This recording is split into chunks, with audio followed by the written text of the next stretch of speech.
Bab 201, Para Pemimpin Besar di Negeri Tingkat Menengah. Nama, Pencuri Abadi Penulis. Plus mematikan mengatur ulang. Hari ini bagaikan karnaval di Leap Royal City karena ini adalah hari pertemuan serikat antara 10 kerajaan kelas 1. Alasannya sangat sederhana, untuk menangkap pencuri terkenal, Skystealer. Itu benar-benar ikonik karena satu orang dan pencuri tetap saja memaksa tokoh-tokoh kuat ini untuk tinggal di bawah satu atap. Lebih jauh lagi, semua orang ini tidak pernah akur dan selalu bersekongkol di belakang satu sama lain. Namun, sekarang mereka di sini untuk bekerja sama demi satu pencuri. Mereka yang berkuasa sangat gembira tentang ini karena mereka takut Skystealer akan datang ke wilayah mereka berikutnya dan merampok seluruh kekayaan mereka. Mereka adalah orang-orang yang mencintai kekayaan sebelum hal lainnya dan beberapa dari mereka mendapatkannya melalui cara-cara curang, seperti perdagangan budak, sarang perjudian, rumah-rumah kesenangan. Adapun mereka yang berpikir Skystealer tidak melakukan kesalahan, mereka agak cemas karena mereka tidak ingin legenda ini mati begitu cepat. Namun sayang, mereka tidak dapat mengungkapkan pendapat mereka karena mereka tahu dalam beberapa hari terakhir ini orang-orang yang berbicara positif tentang Skystealer, secara misterius menghilang. Beberapa orang yang berpengetahuan menduga bahwa mereka yang berkuasa tidak ingin pencuri langit lainnya muncul sementara yang satu masih bergejolak. Sekarang, fokus semua orang tertuju pada pertemuan serikat antara 10 kerajaan tingkat 1 dan bagaimana mereka berencana untuk menghadapi pencuri licik itu. Tanda hubung tanda hubung tanda hubung. Di dalam ruang singgasana Istana Lompatan, Raja Lompatan sedang duduk di singgasana emas yang baru dibangun. Dia menghancurkan singgasana lama karena seseorang. Raja Lompatan tampak pucat dan wajahnya telah tenggelam karena beberapa kerutan muncul di wajahnya, seolah-olah dia menua 20 tahun. Raja Lompatan yang suka berubah-ubah beberapa hari yang lalu telah berubah menjadi seorang lelaki tua yang matanya dipenuhi dengan kebencian dan niat membunuh. Kedua penjaga pantai di sampingnya tampak cemas saat ini. Mereka tahu pukulan terbesar yang diderita raja mereka karena masalah dengan ratu dan pengkhianatan adik laki-lakinya. Itu semua karena pencuri itu, dan mereka membencinya sampai ke inti. Tiba-tiba, gerbang ruang singgasana terbuka dan seseorang mengumumkan dengan suara keras. Raja Bumi dari Kerajaan Bumi tingkat 9 telah tiba. Seorang pria kekar dengan ekspresi garang di wajahnya memasuki ruang singgasana. Itu adalah kostum untuk mengumumkan pangkat kerajaan dengan gelar raja. Itu dianggap sebagai kehormatan dan pengingat akan kekuatan yang dimiliki kerajaan kelas 1. Raja-raja kerajaan kelas 2 tidak memiliki hak untuk menikmati kehormatan ini dan sebagai gantinya, nama asli mereka akan digunakan dalam pengumuman ini. Ratu Biru dari Kerajaan Biru peringkat 8 telah tiba. Seorang wanita montok dengan wajah anggun masuk berikutnya. Raja Warren dari Kerajaan Warren peringkat 7 telah tiba. Seorang lelaki tua berambut abu-abu sambil tersenyum memasuki ruang singgasana. Ratu Misti dari Kerajaan Misti peringkat 6 telah tiba. Ratu lainnya diumumkan masuk, tetapi ratu ini tidak muda seperti Ratu Biru. Dia adalah seorang wanita tua berambut putih. Raja Emas dari Kerajaan Golden Hameret peringkat 5 telah tiba. Seorang pria parubaya yang tampan dengan tubuh ramping dan rambut emas masuk. Raja Bercahaya dari Kerajaan Bercahaya peringkat 4 telah tiba. Seorang pria parubaya yang terpelajar masuk, jika Es ada di sini, dia pasti akan terkejut karena pria ini mirip dengan temannya Bill, atau Bill yang mirip dengannya. Ketujuh orang di dalam ruang singgasana ini, berada di puncak alam Sungai Qi, dan mereka semua mengendalikan kekuatan terbesar di tanah tingkat menengah. Tidak ada yang berbicara karena mereka semua tetap berdiri di depan tempat duduk mereka karena 3 orang hebat akan segera datang. Hanya Raja Lompatan yang tetap duduk dengan wajah dingin seolah-olah dia tidak peduli dengan etika lagi. Yang lain juga tidak mengusiknya, karena mereka tahu betapa banyak kerugian yang telah dialami pria ini, dan dia seperti singa yang terluka, yang akan menyerang siapapun tanpa mempedulikan nyawanya sendiri. Raja Scarlet dari Kerajaan Scarlet tingkat ketiga telah tiba. Seorang pria parubaya yang tinggi dan ramping dengan rambut merah memasuki ruangan dengan senyum kaku. Ratu Lavender dari Kerajaan Lavender tingkat kedua telah tiba. Seorang wanita yang sangat cantik dengan sosok yang menggoda dan montok memasuki ruangan. Wajahnya yang seputih salju itu tanpa ekspresi namun sempurna dengan matanya yang cerdas seperti permata yang dipenuhi dengan ketidakpedulian. Wanita ini dianggap sebagai wanita tercantik di seluruh negeri tingkat menengah. Konon, bahkan Raja Damien pun merayunya, tetapi itu semua hanya rumor.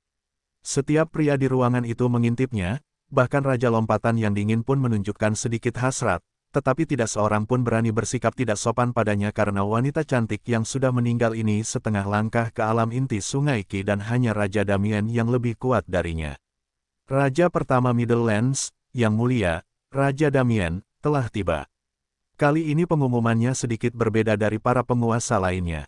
Seorang pria jangkung yang tampaknya berusia awal 30-an memasuki ruangan. Dia memiliki wajah yang cantik dan tampan dengan rambut hitam panjang. Ada mahkota perak gelap di dahinya. Dia tersenyum lembut saat menatap semua orang. Ketika matanya tertuju pada Ratu Lavender, matanya menunjukkan hasrat dan kelembutan yang kuat sesaat, dan dia menyembunyikannya di saat berikutnya. Raja Damien duduk di samping Ratu Lavender dan mendekati tahta Raja Leap. Setiap penguasa middle level lands sekarang duduk di dalam ruangan ini, karena udaranya agak menyesakkan. Raja Leap, saya turut berduka cita. Saya tidak bisa membayangkan betapa sakitnya Anda. Raja Damien memecah keheningan. Terima kasih, Yang Mulia. Raja Leap mengangguk pelan, matanya masih dingin. Dia tidak peduli untuk menyinggung Raja Damien lagi, tetapi dia butuh bantuannya untuk menangkap pencuri itu dan mengambil kembali harta karunnya serta membalas dendam. Tepat saat Raja Leap hendak memulai diskusi tentang pencuri langit, sebuah pengumuman tak terduga dibuat yang bahkan mengejutkan Raja Damien yang tampan dan membuat wajah Ratu Lavender yang tanpa ekspresi menjadi riak. Penatua Perajin dan Jenderal Api, dari organisasi Api Pil, telah tiba. Semua orang di ruangan itu segera berdiri, termasuk Raja Leap. Mereka tidak membayangkan bahwa sayap sebesar itu akan datang tanpa diundang dalam pertemuan 10 kerajaan mereka. Mereka tidak berani menyinggung mereka, karena mereka tahu persis apa yang diwakili oleh kedua gelar ini. Lan dan Alvin memasuki ruang takhta dengan wajah tanpa ekspresi. Mereka hanya diam di tempat, tidak berkata apa-apa, seolah-olah mereka sedang menunggu sesuatu atau seseorang. Tepat saat Raja Damien hendak menyambut mereka dengan senyum ramah, pengumuman mengejutkan lainnya dibuat. Grand Beastmaster dari Beastcalling Organization telah tiba. Seorang lelaki tua kekar dan tinggi dengan janggut dan rambut putih panjang memasuki ruangan. Matanya yang tajam memancarkan aura seperti binatang iblis. Dia adalah Grand Beastmaster, John, yang mengendalikan Beastcalling Organization di wilayah tengah. Dia datang ke sini bersama Lan dan Alvin. Semua orang di ruangan itu merasakan aura mengerikan di sekitar Grand Beastmaster, John. Mereka semua tahu dia adalah yang terkuat di dalam ruangan. Raja Damien juga merasa ngeri terhadap lelaki tua ini dari lubuk hatinya. Kuharap kita tidak mengganggu apapun. Lan berbicara dengan senyum hangat di wajahnya. Semua orang ingin memutar mata mereka, tetapi mereka tahu siapa kambing tua ini. Tidak, suatu kehormatan untuk memiliki 3 tamu terhormat di sini.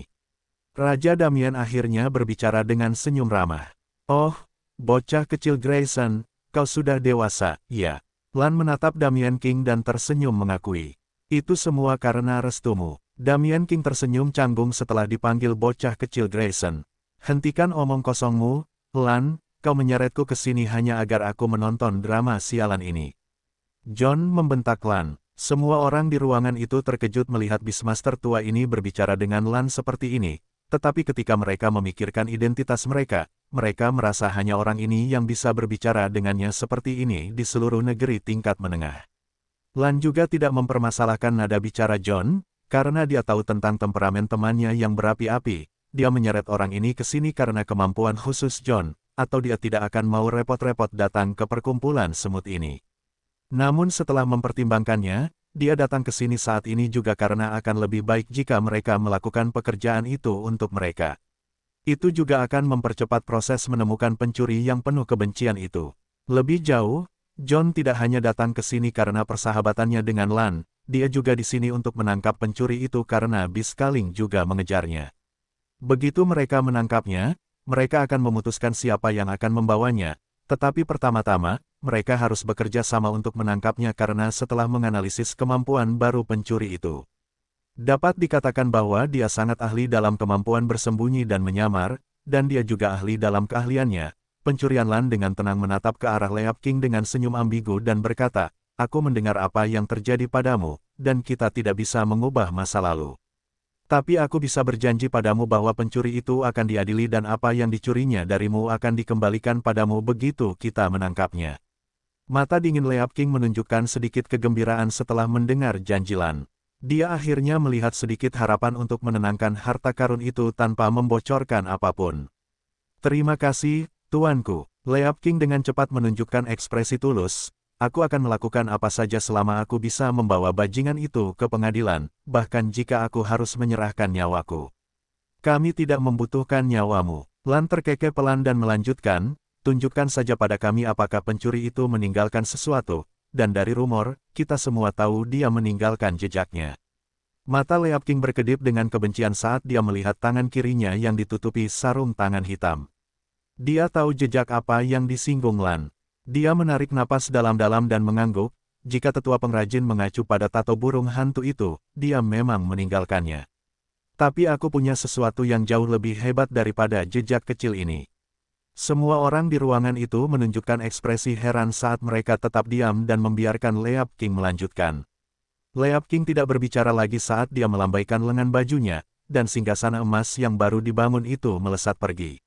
Dia langsung menuju ke dinding dan membuka brankas tersembunyi. Karena harta karunnya sudah hilang, dia tidak peduli jika semua orang tahu di mana brankas tersembunyi itu. Lan, Alvin, John, memimpin saat penguasa lain mengikuti mereka. Semua orang penasaran dengan apa yang ditunjukkan Leap King kepada mereka. Ketika semua orang memasuki brankas kosong itu, mata mereka langsung mengerut saat mereka melihat ke dinding tengah. Mereka melihat mural burung hantu gelap yang cerah. Itu 10 meter dan ada tulisan emas di sayap burung hantu yang tajam dan gelap, pencuri langit. Bagaimana dia melakukannya? Scarlet King bergumam dengan linglung. Semua orang di ruangan itu memiliki pertanyaan yang sama, seperti Scarlet King karena mereka bisa merasakan aura yang tidak diketahui dari mural burung hantu besar. Tidak ada yang bisa menggambar sesuatu seperti ini, terutama saat melakukan pencurian. Ancaman pencuri langit mencapai puncaknya di hati mereka, dan mereka langsung ingin menyingkirkannya secepat mungkin. John dengan serius menatap mural burung hantu itu sambil berkata dengan suara kaku, "Pergi, aku butuh waktu sendiri. Aku serahkan padamu, teman lama." Lan mengangguk mengerti dan meninggalkan brankas itu bersama yang lain karena dia tahu John akan menggunakan keterampilan rahasianya, Biscaling. John akhirnya sendirian di brankas kosong itu. Dia duduk bersila di depan mural gelap itu dan meletakkan satu tangan di atasnya. Dia memejamkan matanya saat aura seorang kultivator inti sungai Ki terlepas sepenuhnya. Kabut biru keperakan keluar dari tangan John yang berada di dinding, dan perlahan-lahan menutupi seluruh mural burung hantu gelap. Ini adalah keterampilan rahasia yang digunakan pemanggil binatang untuk melacak musuh. Untuk menggunakan keterampilan ini, satu-satunya persyaratan adalah milik musuh, dan tidak boleh lebih dari 15 hari. Yang terpenting, keterampilan rahasia ini hanya dapat digunakan oleh seorang kultivator inti Sungai Ki. Mural ini dapat dianggap milik pencuri langit karena dibuat olehnya. Itulah sebabnya John ada di sini bersama Lan dan mereka berdua tidak ingin melewatkan kesempatan emas ini untuk melacak pencuri yang penuh kebencian itu. John sangat yakin dengan keterampilan rahasia organisasi pemanggil binatang ini karena tidak pernah gagal sebelumnya. Saat kabut aneh menutupi seluruh mural burung hantu, John berharap untuk melihat kabut tak terlihat yang akan membawanya langsung ke pencuri itu. Setidaknya begitulah seharusnya keterampilan ini bekerja. Tetapi sesuatu yang tidak terduga terjadi, John tiba-tiba mendapat penglihatan aneh di mana dia tidak melihat apa-apa selain kegelapan sebelum dia sadar kembali. Apa yang dia temukan selanjutnya membuatnya sangat ketakutan karena dia masih dalam kegelapan. Ia segera menenangkan diri karena menganggap situasi ini sebagai reaksi aneh dari penggunaan skill rahasia. Ia segera mencoba mengalirkan ki-nya, tetapi kenyataan mengerikan menghantamnya. Apapun yang John lakukan, ki-nya tidak ditemukan dimanapun, baik di tubuhnya maupun di sekitarnya seolah-olah ki itu tidak ada lagi. Ini bukanlah akhir dari mimpi buruknya, setelah beberapa saat ia akhirnya menyadari bahwa ia tidak dapat merasakan tubuhnya dan ia bahkan tidak dapat meminta bantuan karena tidak ada suara. Hanya kesadarannya yang tersisa. Saat ini, John sedang mengalami nasib yang lebih buruk daripada kematian atau siksaan apapun yang dapat dibayangkan. Tanda hubung tanda hubung tanda hubung. Di luar brankas tersembunyi. Sudah setengah jam berlalu, tetapi John masih ada di dalam, tetapi tidak ada yang mengganggunya karena mereka tidak punya nyali untuk mengganggunya ketika ia mengatakan ingin sendirian. Mereka semua menunggu John keluar sendiri. Lan dan Alvin tidak terlalu bersemangat karena kejadian yang terjadi dengan Finn. Mereka masih belum mendapat kabar apapun, dan mereka sedang dalam proses menemukan tempat persembunyian hantu ketika mereka harus bergegas ke sini karena pencuri itu. Tidak peduli apa, pencuri itu lebih penting. Dan mereka juga berharap untuk bertemu dengan beberapa hantu karena mereka juga mengejarnya. Baik Alvin maupun Lan berencana untuk membunuh dua burung dengan satu batu. Mereka sekarang juga mendapat bantuan dari Grand Beastmaster John, dan mereka yakin dapat mendorong para hantu ke sudut dan memaksa mereka untuk menyerahkan Finn. Sementara Lan tenggelam dalam pikirannya, Alvin melihat ke arah tertentu dengan tatapan penuh semangat. Dia sedang melihat ke arah Lavender Queen yang cantik dan sudah mati. Alvin tidak pernah menyangka akan melihat wanita secantik ini di tempat tandus ini. Sejujurnya, dia tidak menikah dan tidak pernah memikirkan wanita karena dia hanya tertarik pada kekuasaan. Namun, Ratu Lavender benar-benar sangat memikat, dan hanya orang seperti itu di negeri tingkat tinggi yang bisa menandingi kecantikannya. Dia tiba-tiba ingin menjadikan wanita cantik yang mematikan ini sebagai wanitanya, dan dia yakin dengan status, kekuatan, dan latar belakangnya. Tidak ada yang akan menolaknya. Alvin menunggu sampai dia selesai dengan pencuri itu dan setelah menemukan Finn, dia juga akan membawa pergi wanita cantik ini bersamanya. 2 jam berlalu dan Lan akhirnya menjadi tidak sabar karena ini seharusnya tidak memakan waktu selama ini. Dia menyuruh semua orang untuk menunggu sementara dia memeriksa John.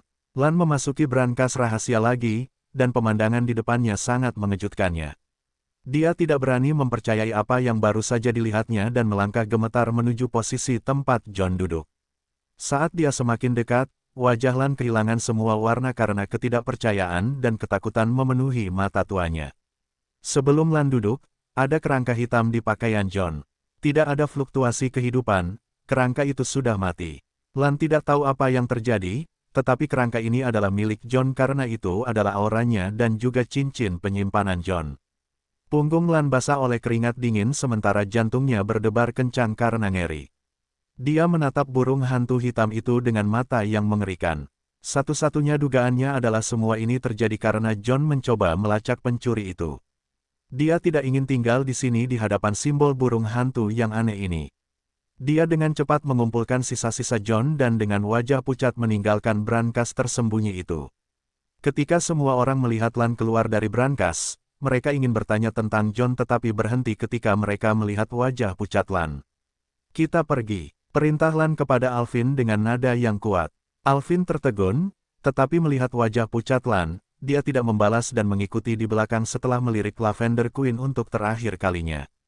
Kepergian mendadak Pale Flame Organization ini mengejutkan semua orang di ruang tahta, dan mereka bahkan tidak membawa serta Grand Beastmaster. Tanda hubung tanda hubung tanda hubung. Apa yang terjadi? Tanya Alvin. Lan berkata dengan wajah kaku, John sudah mati, dan aku tidak tahu bagaimana. Tapi itu ada hubungannya dengan mural burung hantu itu. Aku harus melaporkan ini ke atasan secepatnya dan mengembalikan jasad John ke Beast City. Apa? Tapi bagaimana mungkin? Wajah Alvin juga memucat. Lan tidak berbicara saat dia langsung menunjukkan kerangka hitam John kepada Alvin, dan dia akhirnya merasakan hawa dingin menjalar di tulang punggungnya. Ini, lihat, kita berhadapan dengan seseorang yang ketakutan, dan akhirnya aku mengerti mengapa fosil-fosil tua dari setiap organisasi sangat menginginkan pencuri itu. Dia punya rahasia yang berbahaya dan mendalam. Kita butuh perencanaan dan pion untuk menangkapnya, dan aku tahu cara mendapatkannya. Mata Lan bersinar dengan kelicikan dan keserakahan yang kuat. Suruh 10 orang itu datang ke kota api kerajaan Leap besok dan jangan beritahu siapapun tentang kematian John, atau mereka mungkin akan takut. Katakan saja kepada mereka bahwa dia pergi dengan keterampilan rahasia setelah dia mendapatkan lokasi pencuri itu. Kota Moon Leap berada di tepi kerajaan Leap dan paling dekat dengan hutan kabut tanah di batas alam tanah antara tanah kelas 1 dan 2. Meskipun kota ini sangat dekat dengan hutan kabut tanah, jaraknya masih puluhan mil, jadi tidak ada bahaya. Selain itu, binatang iblis di dalam hutan kabut tanah tidak pernah meninggalkan kabut zamrud karena suatu alasan misterius. Pada saat ini, di dalam kamar penginapan, seorang pria muda dengan wajah polos sedang duduk bersila. Ini adalah es dalam penyamaran Rian. Di hadapannya, mengambang 4 simbol rahasia, bersinar dalam berbagai warna. Hijau terang adalah rune tanah, biru lembut adalah rune air, merah tua adalah rune api, dan terakhir dalam warna biru adalah rune angin. Mata es berkilauan dengan kegembiraan karena dia akhirnya menyelesaikan ensiklopedia simbol rune segudang dasar, dan hanya butuh 2 hari baginya untuk menyelesaikan rune api dan rune angin. Sekarang setelah dia memahami 4 simbol elemen dasar, dia hanya tinggal 2 langkah lagi untuk menjadi perajin rune tingkat 1. Setelah bagian ketiga ini adalah bagian keempat, ensiklopedia struktural miriat rune dasar. Dalam ensiklopedia ini, ada instruksi lengkap tentang cara menggabungkan berbagai simbol rune dasar menjadi susunan dan formasi, bahan-bahan yang dibutuhkan, dan informasi tentang kontrol ki jiwa yang dibutuhkan seseorang untuk membuat simbol rune jasmani dengan sempurna. Ensiklopedia ini dipenuhi dengan pengetahuan kuno tentang 4 simbol rune yang baru saja dipahami S. Seperti alat perajin rune, bahan-bahan, struktur kombinasi, semua yang dibutuhkan seseorang untuk memulai level 1 dari bagian terakhir dan kelima teknik kerajinan rune surgawi. S mendapat informasi besar dari ensiklopedia struktural miriat rune dasar dan teknik kerajinan rune surgawi, level pertama. Dia ingin segera memulai, tetapi waktu ki elemen cahayanya akan segera berakhir, jadi dia tidak punya pilihan selain mengakhiri latihan kerajinan rune. Sudah 20 hari sejak S mencuri Leap Palace dan Leap King. 10 hari pertama dihabiskan S untuk mencapai kota Moon Leap karena kota itu adalah yang terjauh dari TKP, dan juga dekat dengan hutan kabut tanah yang misterius. Ini adalah rencana cadangan S karena dia tahu ini adalah area paling berbahaya di Middlelands dan tidak ada yang berani memasuki hutan ini dengan mudah jika dia melarikan diri ke sana. S juga mendengar tentang apa yang dilakukan Leap King kepada ratu dan saudaranya setelah membaca pesan baiknya. Dia juga mendengar tentang pertemuan serikat antara 10 kerajaan dan masuknya Flame Pill dan Biskaling secara tiba-tiba. Dia telah meramalkan hal ini karena dia telah merampok kerajaan kelas 1 dan rajanya. Penguasa lain tentu akan merasa terancam karena dia dan bahkan menyatukan kekuatan mereka hanya untuk menghadapinya. Adapun ketiga raksasa itu, mereka adalah musuhnya yang sebenarnya, dan mereka akan terus mengejarnya. Namun, yang tidak pernah dia duga adalah tidak ada yang mengambil tindakan apapun setelah pertemuan besar itu, dan mereka tidak mengumumkan apapun. S mengerti bahwa mereka akan menjadi idiot jika mereka merilis rencana mereka di depan umum karena dia juga akan mengetahuinya.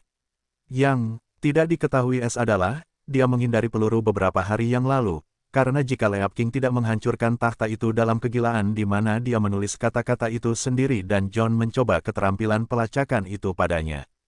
Dia pasti sudah berhasil menemukannya.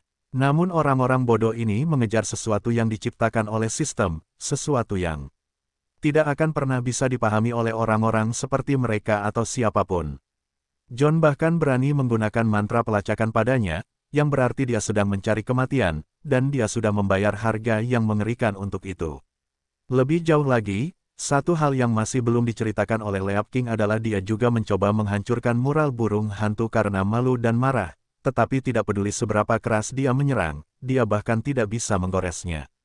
Pada akhirnya, dia merahasiakannya karena dia pikir semua orang akan menertawakannya dan wajah kecil yang ditinggalkannya juga akan hilang. Jika dia memberitahu mereka, mereka akan lebih berhati-hati sebelum mengutak-atik simbol burung hantu hitam, tetapi pada akhirnya, dia malah membantu musuhnya. Sekarang tidak ada seorang pun di seluruh wilayah tengah yang dapat menggunakan keterampilan rahasia ini karena hanya makhluk tingkat Grand Beastmaster yang dapat mempelajarinya. Namun, S punya rencananya sendiri dan bahkan jika orang-orang itu menemukannya, tidak akan mudah untuk menangkapnya karena dia dapat dengan mudah memasuki hutan kabut tanah setelah menggunakan manik-manik tak terlihat. Hanya saja dia harus pergi ke sana tanpa persiapan dan tanpa rencana cadangan, itu masih harga yang kecil untuk dibayar. Sekarang, dia berkembang sangat cepat, dan dia hanya selangkah lagi untuk menciptakan keterampilan yang kuat. Namun langkah terakhir ini seperti cliffhanger karena dia sepertinya tidak bisa menyelesaikannya tidak peduli apa yang dia lakukan. Pada akhirnya, S hanya menghela nafas dan fokus pada pembuatan rune dan membuat kemajuan yang luar biasa. Adapun keterampilan lainnya, dia tidak pernah mengabaikannya. Status. S membuka panel status. Sama dengan. Panel status. Host. S. White. Ras, manusia, tanpa garis keturunan. Surga, langit fana pertama.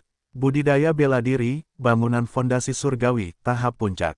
EXP, 10,95 juta, 100 juta. Elemental Orb, 0/1. Budidaya jiwa, inti jiwa angin oranye.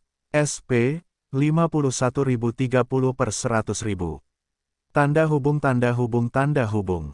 Keterampilan, 7. Siluman tak berperasaan, seni. Breathless Stilt, kesempurnaan. Pulseless Stilt, tidak ada. Hairless Stilt, tidak ada. Misperception Sky Steps, seni. Camouflage Steps, rendah. Lightning Steps, rendah. Misperception Steps, rendah. Sky Steps, tidak ada. Soul Shattering Eyes, rendah. Soul Piercing Bullets, rendah. Soul Guardian Barrier, seni. Soul Barrier, rendah. Soul Guardian, tidak ada. Copet, kesempurnaan. Treasure Opening Hands, seni, bentuk kelima. Teknik kultivasi, 3. Teknik pencuri surga, volume 1. Pedang bayangan ganda, alam 1, pedang sebagai anggota badan. Pengrajin rune surgawi, tingkat 0. Tanda hubung tanda hubung tanda hubung. Poin pencuri, 152.900 TP. Misi, 1. Kesempatan mendatangkan pencuri, 3 raksasa yang mengaku sendiri ini saat ini mengganggu tuan rumah. Karena itu, mereka menghalangi kemajuan host di jalur pencurian, dan ini tidak dapat diterima.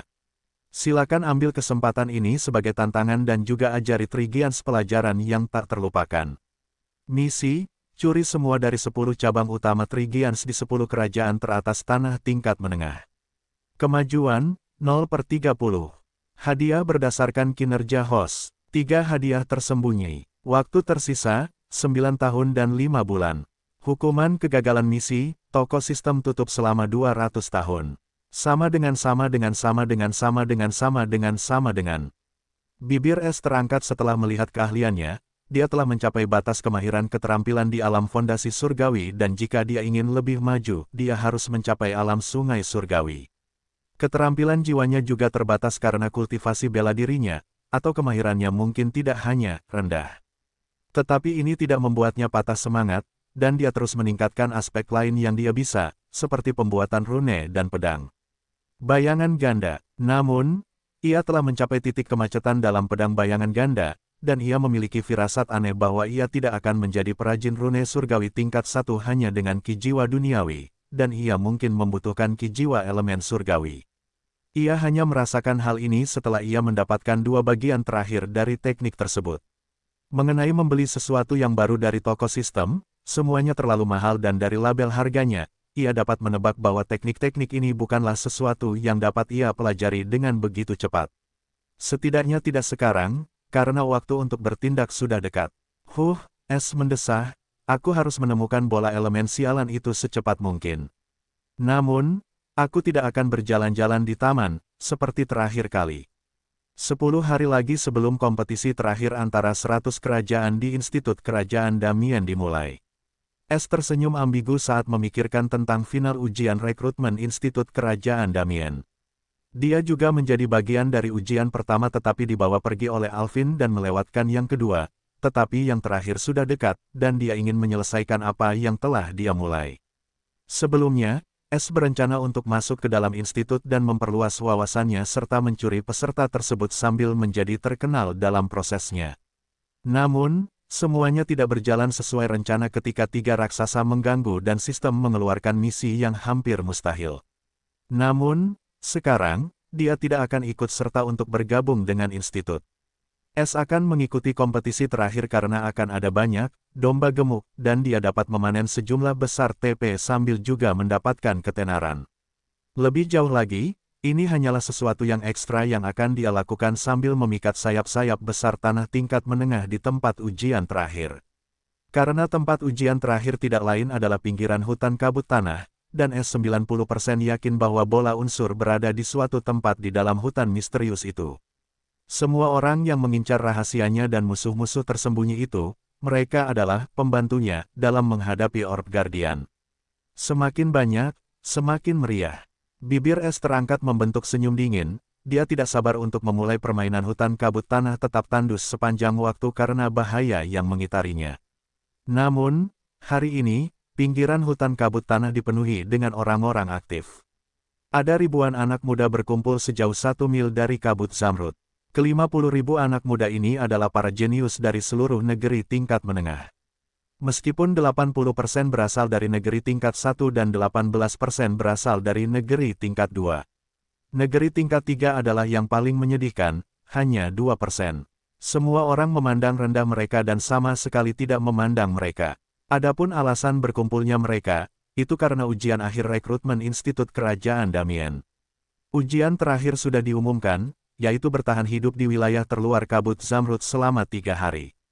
Meskipun daerah ini relatif aman, sedangkan bagi semua anak muda di alam gerbang Ki, itu sangat berbahaya. Orang harus tahu efek sihir kabut zamrud di daerah terluar bahkan dapat membahayakan seorang kultivator pembangunan fondasi Ki. Namun, semua anak muda ini harus bertahan selama 3 hari dan tidak ada cara untuk menipu karena tidak ada yang berhasil di Emerald Mist. Tidak ada harta, tidak ada obat, tidak ada apa-apa. Itulah kengerian sebenarnya dari hutan Earthen Mist. Dan itulah sebabnya hingga hari ini tidak ada satu orang pun yang kembali hidup-hidup dari kedalamannya. Namun, bahayanya bukan hanya Emerald Mist dan makhluk-makhluk yang tinggal di sana. Bahaya sebenarnya bagi para pemuda ini adalah peserta lainnya. Tempat duduknya terbatas dan mereka semua adalah para jenius di daerah. Mereka, semua orang menginginkan tempat duduk, dan mereka semua akan melakukan apa saja untuk menyingkirkan sebanyak mungkin pesaing. Ini adalah ujian bertahan hidup yang sebenarnya, tidak ada yang akan mencari mereka selama 3 hari, dan mereka bebas melakukan apa saja. Itulah sebabnya tingkat kematian begitu tinggi untuk ujian-ujian ini. Tanda hubung tanda hubung tanda hubung. Sementara semua 50.000 pemuda itu menerima instruksi bertahan hidup dari para senior mereka.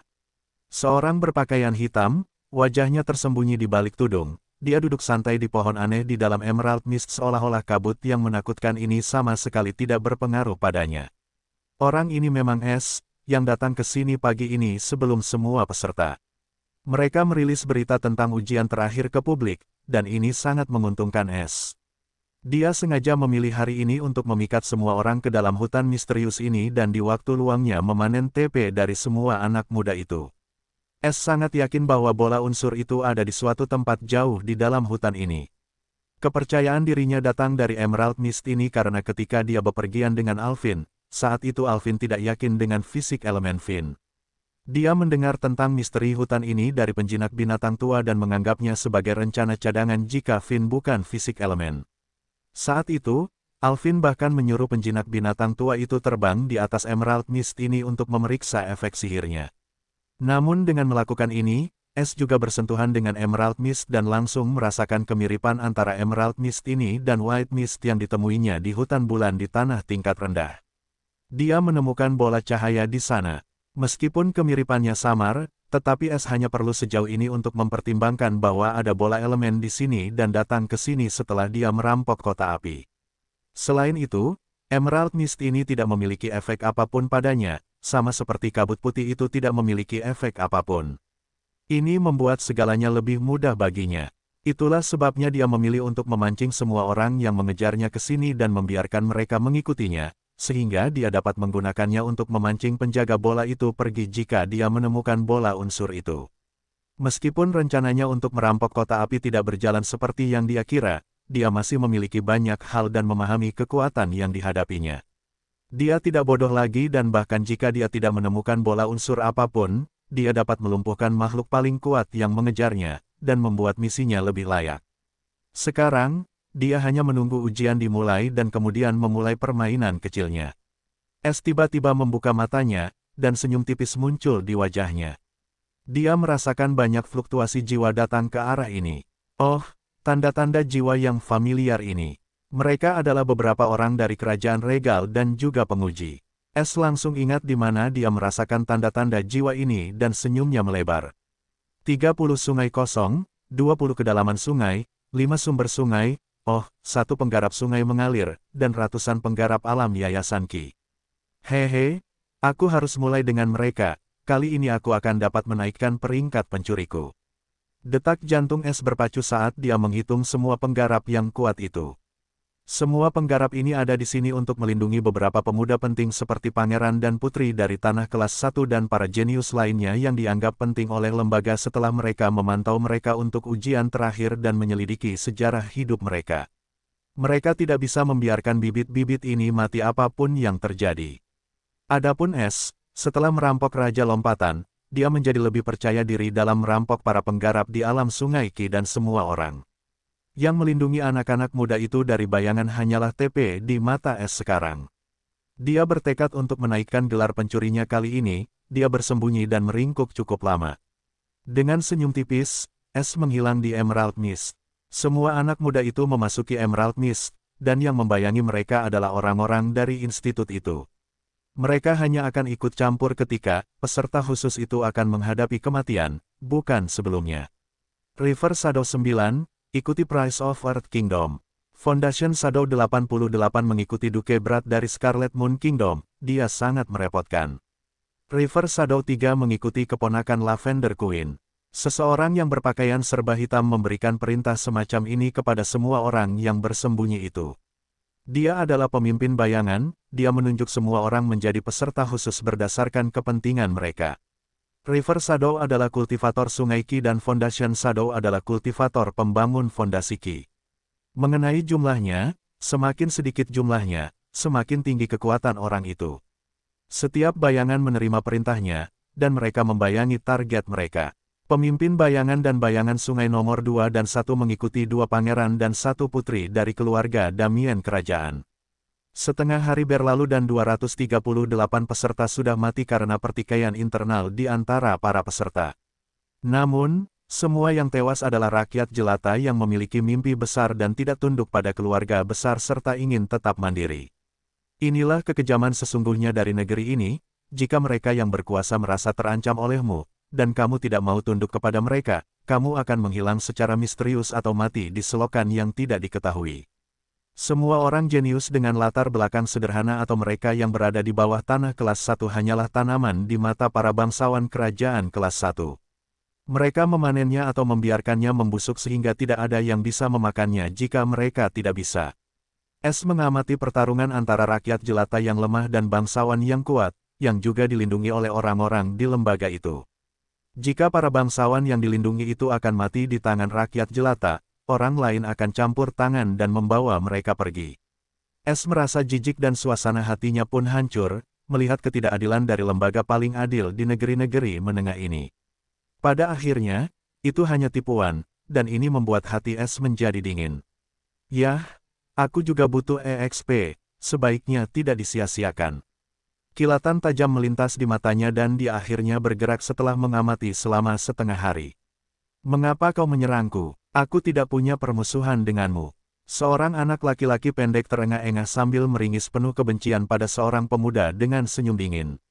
Aku tahu, tetapi kau menolak kontrak kesetiaan budak dari kamar dagang Ruby, dan ayahku tampaknya tidak begitu menyukainya. Pemuda itu tersenyum dingin saat dia menjawab dengan dingin. Anak laki-laki pendek itu tiba-tiba teringat dan mengerutkan bibirnya, jadi kau ingin merekrutku dengan paksa sekarang. Tidak. Pemuda itu menggelengkan kepalanya saat senyum mengejek muncul di wajahnya, kami hanya memberi satu kesempatan, itulah kebijakan kami. Tepat pada saat berikutnya, dia mengayunkan pedang panjangnya ke leher bocah pendek itu tanpa ragu-ragu. Heh, kebijakanmu sama dengan kebijakanku. Suara sinis terdengar saat ini dan pedang pemuda itu tiba-tiba jatuh bersama tangannya.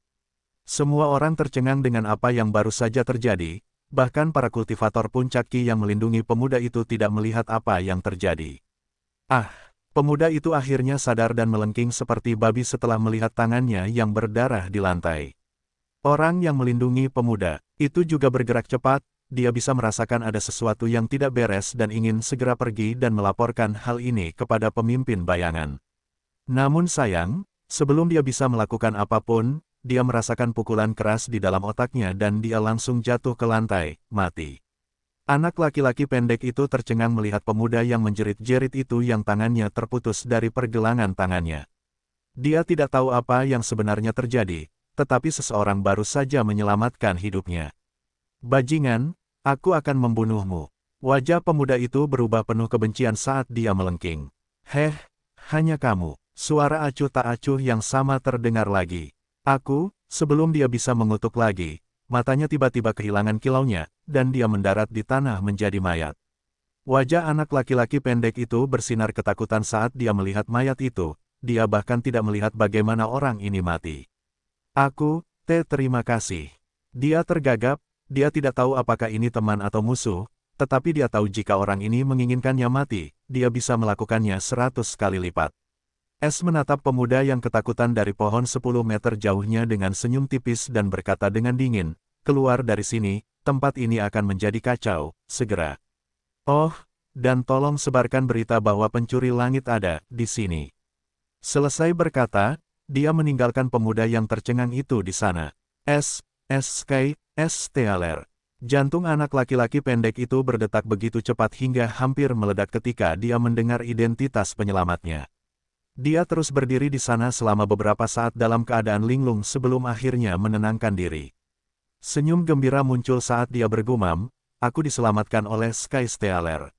Setelah bergumam beberapa saat, dia dengan cepat mengingat apa yang dikatakan Stealer kepadanya, dan tanpa ragu-ragu, dia meninggalkan jalan setapak untuk menyebarkan berita itu.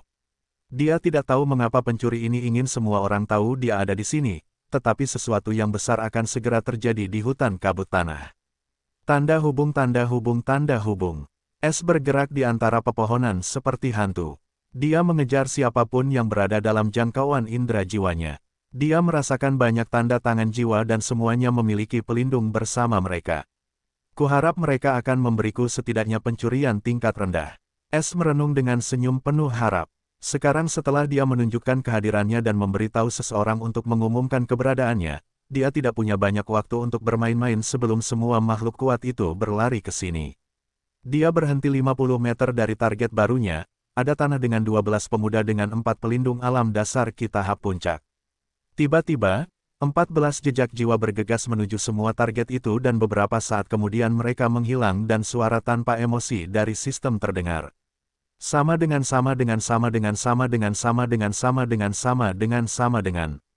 Laporan cepat pencurian. Jumlah pencurian berhasil, 16.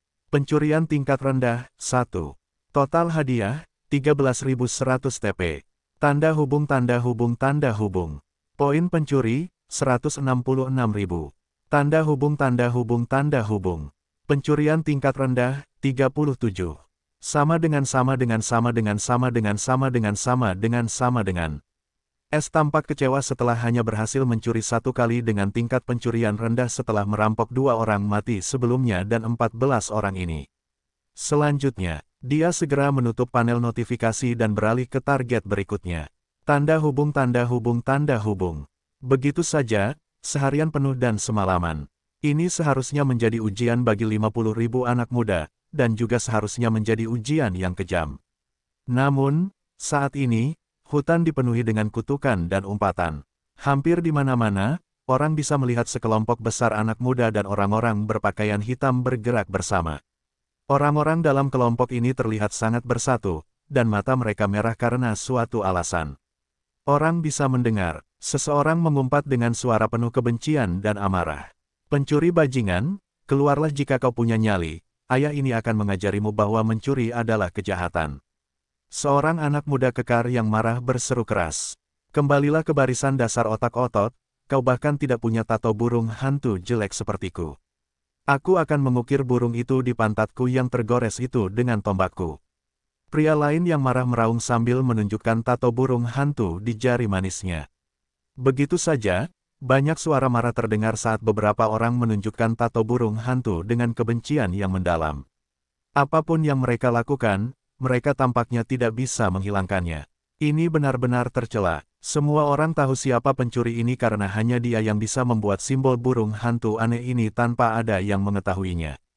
Mereka semua tahu mereka bukan tandingannya, tetapi kehilangan harta mereka sudah cukup untuk membuat mereka semua bersatu dan memburunya. Mereka hanya berpikir karena pencuri langit tidak menunjukkan dirinya berarti dia tidak memiliki kekuatan bertarung dan ini memberi mereka lebih banyak dorongan. Bahkan para pelindung itu tidak lagi bersembunyi karena mereka juga dengan gila mencari pencuri itu. Mereka tidak pernah membayangkan bahwa pencuri langit yang terkenal itu akan datang ke tujuan ujian institut dengan begitu berani dan bahkan berani merampok dari institut nomor 1 di tanah tingkat menengah. Suatu hari dan malam, pencuri itu telah merampok lebih dari 8.000 orang dan jumlahnya terus bertambah setiap saat. Semua orang hampir gila karena tidak peduli apa yang mereka lakukan, seberapapun mereka menjaga atau menyembunyikan cincin penyimpanan, cincin itu selalu menghilang di depan mata mereka, dan terkadang mereka akan membuat tato burung hantu sebagai berkah. Sekarang semua orang tahu bahwa pencuri yang terkenal itu ada di sini dan seseorang dari tanah bayangan bahkan melaporkannya kepada atasan. Mereka ingin membatalkan ujian dan pergi sebelum mereka juga dirampok, karena tampaknya tidak ada yang aman, bahkan para pembudidaya sungai Qi itu. Namun, yang membuat semua orang jengkel, mereka mendapat perintah yang tidak kenal kompromi bahwa mereka harus terus mencari pencuri itu, atau setidaknya menahannya di sini sampai bantuan tiba. Orang yang memberi perintah itu bahkan menyuruh mereka membiarkan pencuri itu merampok mereka selama mereka bisa menahannya di satu tempat. Sekarang tidak ada yang punya pilihan selain menahan semua pemuda yang ingin pergi sebelum harta mereka dicuri di hutan. Ini membuat pemimpin bayangan sakit kepala yang luar biasa, dan dia menggertakkan giginya saat dia juga mengutuk pencuri terkutuk itu dan terus mencari. Namun, apapun yang mereka lakukan, pencuri itu selalu mencuri cincin penyimpanan semua orang tanpa membocorkan sedikit pun Qi. Sekarang ujian terakhir Institut Kerajaan Damien telah berubah menjadi ujian perburuan pencuri, tetapi sepertinya merekalah yang diburu oleh pencuri itu. Tanda hubung tanda hubung tanda hubung. Pada saat ini, ketika semua orang di hutan kabut tanah menjadi gila karena es, sekelompok bangau hantu bergerak menuju hutan kabut tanah dengan kecepatan tinggi. Di punggung binatang terbang sungai Qi ini terdapat banyak makhluk yang menakutkan, dan semuanya setidaknya berada di puncak alam sungai Qi. Seekor burung bangau hantu memimpin orang-orang di depan, dan di punggungnya terdapat Alvin dan Lan serta seorang penjinak binatang berwajah kaku. Semua ekspresi mereka serius karena mereka semua terburu-buru untuk mencapai lokasi pencuri yang penuh kebencian itu secepat mungkin. Alvin dan Lan tidak pernah menyangka bahwa pencuri yang penuh kebencian itu akan menunjukkan wajahnya secepat ini. Mereka berdua menduga bahwa pencuri itu akan muncul di tempat lain, karena dia sudah selesai dengan kerajaan lompatan, dan mereka baru saja dalam proses menyusun rencana yang sempurna untuk menyudutkannya. Begitu mereka mendapat informasi bahwa dia merampok banyak orang di hutan kabut tanah, mereka segera mengumpulkan pasukan dan menuju ke sana. Kali ini mereka membawa sebagian besar makhluk kuat dari tanah tingkat menengah bersama mereka. Selain itu, ini bukanlah yang terakhir karena mereka sengaja menyebarkan berita ini dan mereka berdua tahu lebih banyak orang akan datang, dan mereka terutama mengharapkan hantu mimpi buruk. Sejujurnya, setelah apa yang terjadi dengan John, mereka sangat takut pada pencuri itu tetapi juga sangat rakus untuk mendapatkan rahasianya. Mereka bahkan tidak memberitahu siapapun tentang kematian mendadak John karena mereka tahu semua orang ini tidak akan pernah berani ikut serta dalam perburuan ini jika mereka tahu seorang kultivator inti sungai Qi mati. Mereka bahkan merahasiakannya dari Biskaling dan hanya membuat alasan yang sama seperti yang mereka buat sebelumnya bahwa John mengejar pencuri itu sendirian. Demikian pula, mereka hanya berpikir untuk memberitahu semua orang setelah perburuan ini dan hanya jika pencuri itu kuat, dan mereka tidak bisa menanganinya sendirian.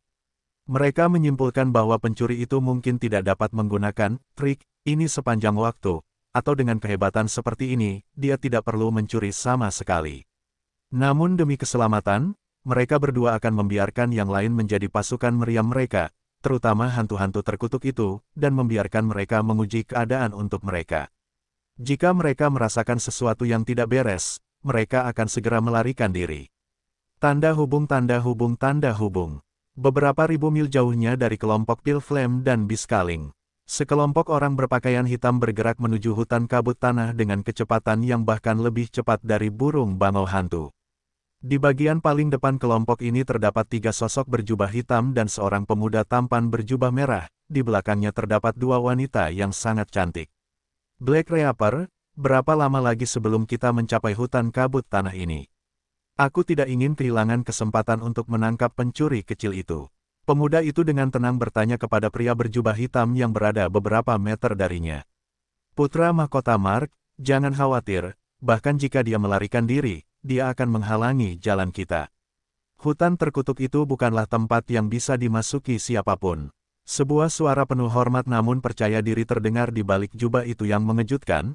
Orang-orang ini berasal dari organisasi hantu mimpi buruk, dan yang lebih mengejutkan lagi adalah pembunuh bayaran kulit hitam yang terkenal, Black Reaper, bersikap hormat kepada putra mahkota sebuah kerajaan. Jika Alvin atau Lan melihat ini, mereka pasti akan terkejut karena hantu mimpi buruk adalah sekelompok orang yang sangat sombong, dan mereka tidak pernah menunjukkan kerendahan hati kepada siapapun kecuali pemimpin mereka. Oh, hutan ini tampak cukup menarik. Mark tersenyum tipis. Setelah berbicara dengan tunangannya, Green Flame Zelda, dia sekarang memiliki gambaran betapa anehnya pencuri itu sebenarnya, dan dia bahkan lebih tertarik untuk menangkapnya hidup-hidup daripada mati. Mengenai bagaimana dia tahu begitu cepat tentang kemunculan pencuri itu semua berkat Luminous King.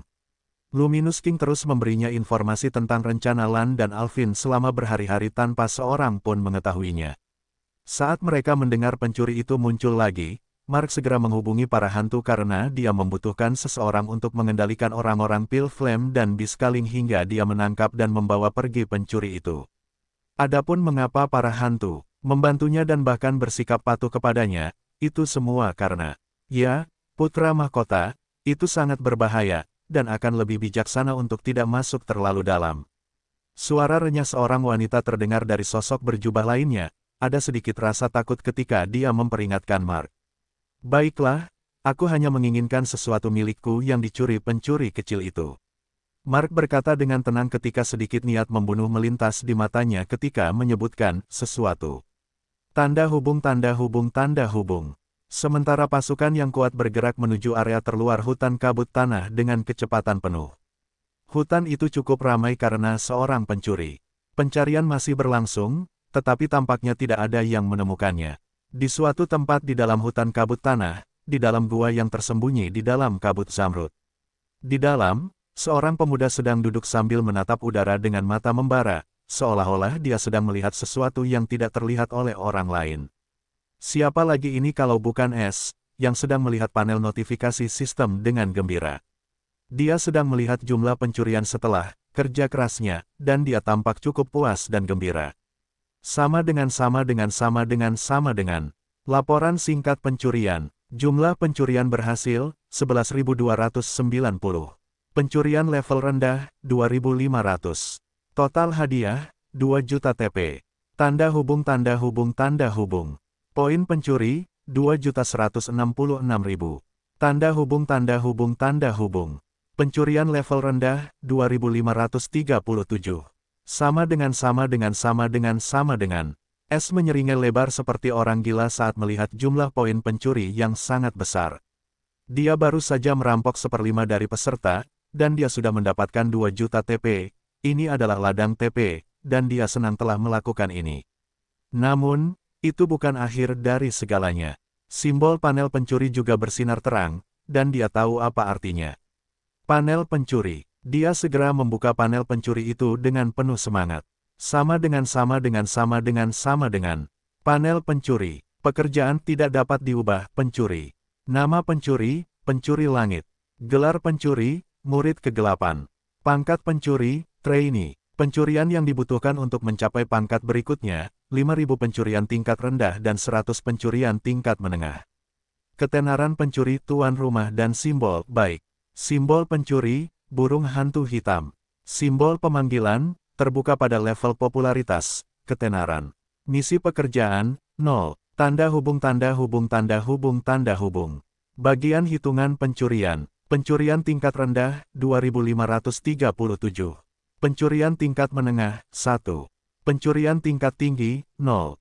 Sama dengan. S menarik napas dalam-dalam saat melihat kondisi baru untuk menaikkan level gelar pencuri. Dia tahu betapa sulitnya mendapatkan skor pencurian tingkat menengah, dan akan butuh waktu sebelum dia bisa memasuki peringkat berikutnya dari gelar pencuri.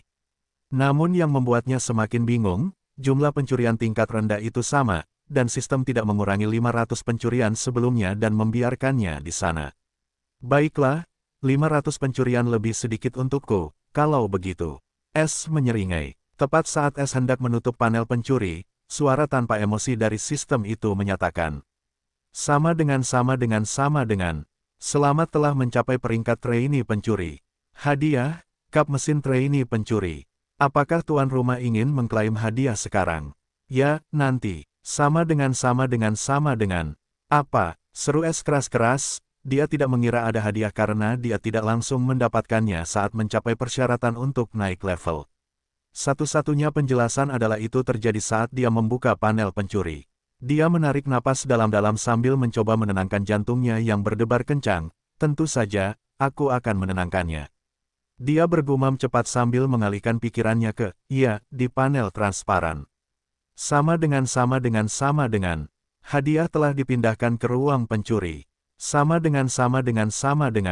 S dengan cepat melihat ke dalam ruang pencuri yang dipenuhi dengan harta karun unik dan cincin penyimpanan. Dia mengalihkan perhatiannya ke bagian tempat dia menyimpan harta karun yang dia dapatkan dari sistem. Dia menyebutnya harta karun surgawi sekarang. Dia dengan cepat melihat harta karun tambahan di samping dua pedang hitam pekat dan dengan cepat mengambilnya. Di tangan S, mantel panjang berwarna tinta yang mengesankan dengan tudung muncul. Itu memberikan perasaan malam ketika orang melihatnya. Kainnya seperti bulu, ada rune biru tua terukir di dalam mantel panjang itu. S mengagumi hasil karyanya dengan cengiran dan saat ia membalikkannya, matanya menyipit karena di bagian belakangnya terdapat burung hantu biru tua berukuran 24 inci yang disulam. Itu adalah simbol pencuri, burung hantu hitam. Sistem, apa fungsi dari tudung trainee ini? Ia bertanya dengan cepat karena ia tahu ini bukan hanya mantel panjang biasa hanya dengan melihat rune biru tua yang misterius itu. Ia bahkan tidak bisa melihatnya dengan mata rahasianya. 100 TP untuk deskripsi. Sekikir apapun, ambil saja. S mendengus. Sama dengan. Poin pencuri, 2.165.900.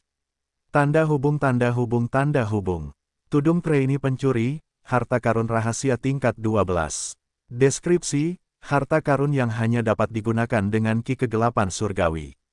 Kemampuan S memperbaiki diri sendiri, mempertahankan diri sendiri, mengubah warna, 5% peningkatan dalam keterampilan terkait pencuri. Keterampilan pencuri, siluman, semua jenis keterampilan siluman tanpa kekuatan serangan, keterampilan mencopet, keterampilan seperti pencopetan dan tangan pembuka harta karun. Sama dengan. Catatan penulis, Soul Shattering Eyes dan Misperception Sky Steps are tidak termasuk dalam kategori keterampilan mencopet karena mereka memiliki kekuatan serangan, dan mereka bukan keterampilan murni hanya untuk mencuri. Tanda hubung. Mata S berkilauan dengan kegembiraan, bahkan jika harta ini hanya harta rahasia ban 12, itu masih sesuatu yang jauh lebih tinggi daripada harta rahasia yang hanya memiliki 9 peringkat rahasia. Dia dengan cepat mengganti tudung lamanya yang bahkan bukan harta rahasia dengan tudung trainee pencuri setelah mencetaknya dengan tanda surgawinya. Saat S melepaskan ki kegelapan surgawinya di mantel panjang, itu menyesuaikan diri dengan sendirinya sesuai dengan tubuh nadanya. Dia tampak seperti Night King dengan burung hantu di punggungnya. Dia mencoba bergerak dan tercengang karena gerakannya halus, dan dia tidak merasakan halangan apapun. Lebih jauh lagi, dia sangat puas dengan hadiah yang tak terduga ini. Jika aku bisa mendapatkan hadiah ini setelah naik level, bukankah itu berarti aku akan mendapatkan lebih banyak setelah aku naik level lagi? S merenung saat rasa hausnya akan pencurian mencapai puncaknya. Aku masih punya waktu sehari sebelum siapapun sampai di sini. Aku harus memanfaatkannya sepenuhnya dan setidaknya menyelesaikan 5.000 pencurian tingkat rendah sebelum memulai fase berikutnya dari rencanaku. Seketika, S mengaktifkan siluman yang terengah-engah dan larut dalam lingkungan sekitar, dan itu lebih kuat sekarang karena tudung trainee pencuri. Karena sistem menganggap keterampilan ini sebagai keterampilan pencuri, itu 5% lebih kuat dari sebelumnya. Sekarang dia bisa menipu indera bela diri seorang kultivator inti sungai Qi yang baru maju sampai batas tertentu. S dengan cepat memilih sekelompok orang yang dilindungi oleh 2 kultivator sungai kosong. Bibirnya terangkat saat dia diam-diam bergerak mendekati mereka. Dia sudah terbiasa dengan kelompok semacam ini setelah dia merampok banyak orang seperti ini. Dia muncul 10 meter dari sekelompok 50 orang, semuanya mengenakan peralatan mahal dan tingkat tinggi. Setelah memindai kelompok itu, dia tidak menemukan cincin penyimpanan apapun pada mereka dan senyum S melebar seolah-olah dia sudah terbiasa dengan skenario ini. Mereka membuatnya lebih sederhana lagi. Dengan senyum tipis, dia menggunakan penyelidikan jiwa pada seorang gadis kecil yang terlemah dalam kelompok itu. Setelah 5 menit, dia berhenti menggunakan penyelidikan jiwa dan meninggalkan kelompok yang waspada itu sendirian.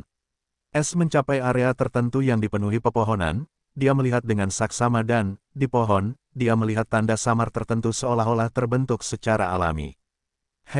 Mereka menjadi lebih kreatif. Dengan mencibir, dia mengirim jejak jiwa ke arah tanda samar itu, dan seketika benang jiwa menembus area kulit di belakang tanda itu. Di dalam, S menemukan cincin penyimpanan dan dengan cepat menggunakan pencopet. Sama dengan. Jumlah pencopetan berhasil, 50. Pencurian level rendah, 33. Total hadiah, 7.800 TP. Tanda hubung. Poin pencuri, 2.173.700. Tanda hubung. Pencurian level rendah, 2.570. Sama dengan. Mungkin Anda bertanya mengapa dia tidak mencetak satu saja, bukannya 50 sekarang. Itu semua karena semua 49 cincin penyimpanan di dalam cincin penyimpanan ini masih memiliki tanda ki pemiliknya. Akibatnya, selama S mencopet cincin penyimpanan dengan tanda ki, itu dihitung sebagai skor pencurian. Itu juga alasan utama S bisa mencetak begitu banyak pencurian dalam waktu yang sangat singkat. Semua idiot ini menyembunyikan cincin penyimpanan mereka seperti ini, dan dia dengan mudah menggunakan penyelidikan jiwa dan mengambil semuanya sekaligus. Oleh karena itu, selama S mencopet cincin penyimpanan dengan tanda ki, itu dihitung sebagai skor pencurian. S juga mengetahuinya baru-baru ini ketika dia pertama kali menyerbu tempat tersembunyi. Awalnya dia mengira dia tidak akan mendapat satu pun hitungan karena cincin itu hanya tergeletak di suatu tempat, bukan pada seseorang. Namun, ketika dia menggunakan pencopetan, sesuatu terjadi di luar dugaannya dan dia berhasil menghitung semua cincin penyimpanan dengan tanda ki, dan orang-orang itu bahkan menerima simbol pencuri. Ini memudahkan segalanya baginya dan sekaligus dia mengumpulkan lebih banyak pencurian tanpa bahaya nyata. Adapun mengapa orang-orang itu tidak memberikan satu orang cincin penyimpanan mereka dan menyuruhnya menyembunyikannya, sehingga tidak ada orang lain yang tahu. Sebenarnya sangat sederhana, mereka tidak saling percaya. Itulah sebabnya setiap kali seseorang menyembunyikan cincin penyimpanan, setiap orang yang setuju untuk menyembunyikan cincin penyimpanan mereka pergi ke tempat rahasia bersama-sama, dan kemudian semua orang itu tinggal dalam satu kelompok. Mereka bahkan tidak akan membiarkan siapapun pergi, takut orang itu mungkin mengambil semua cincin dan melarikan diri.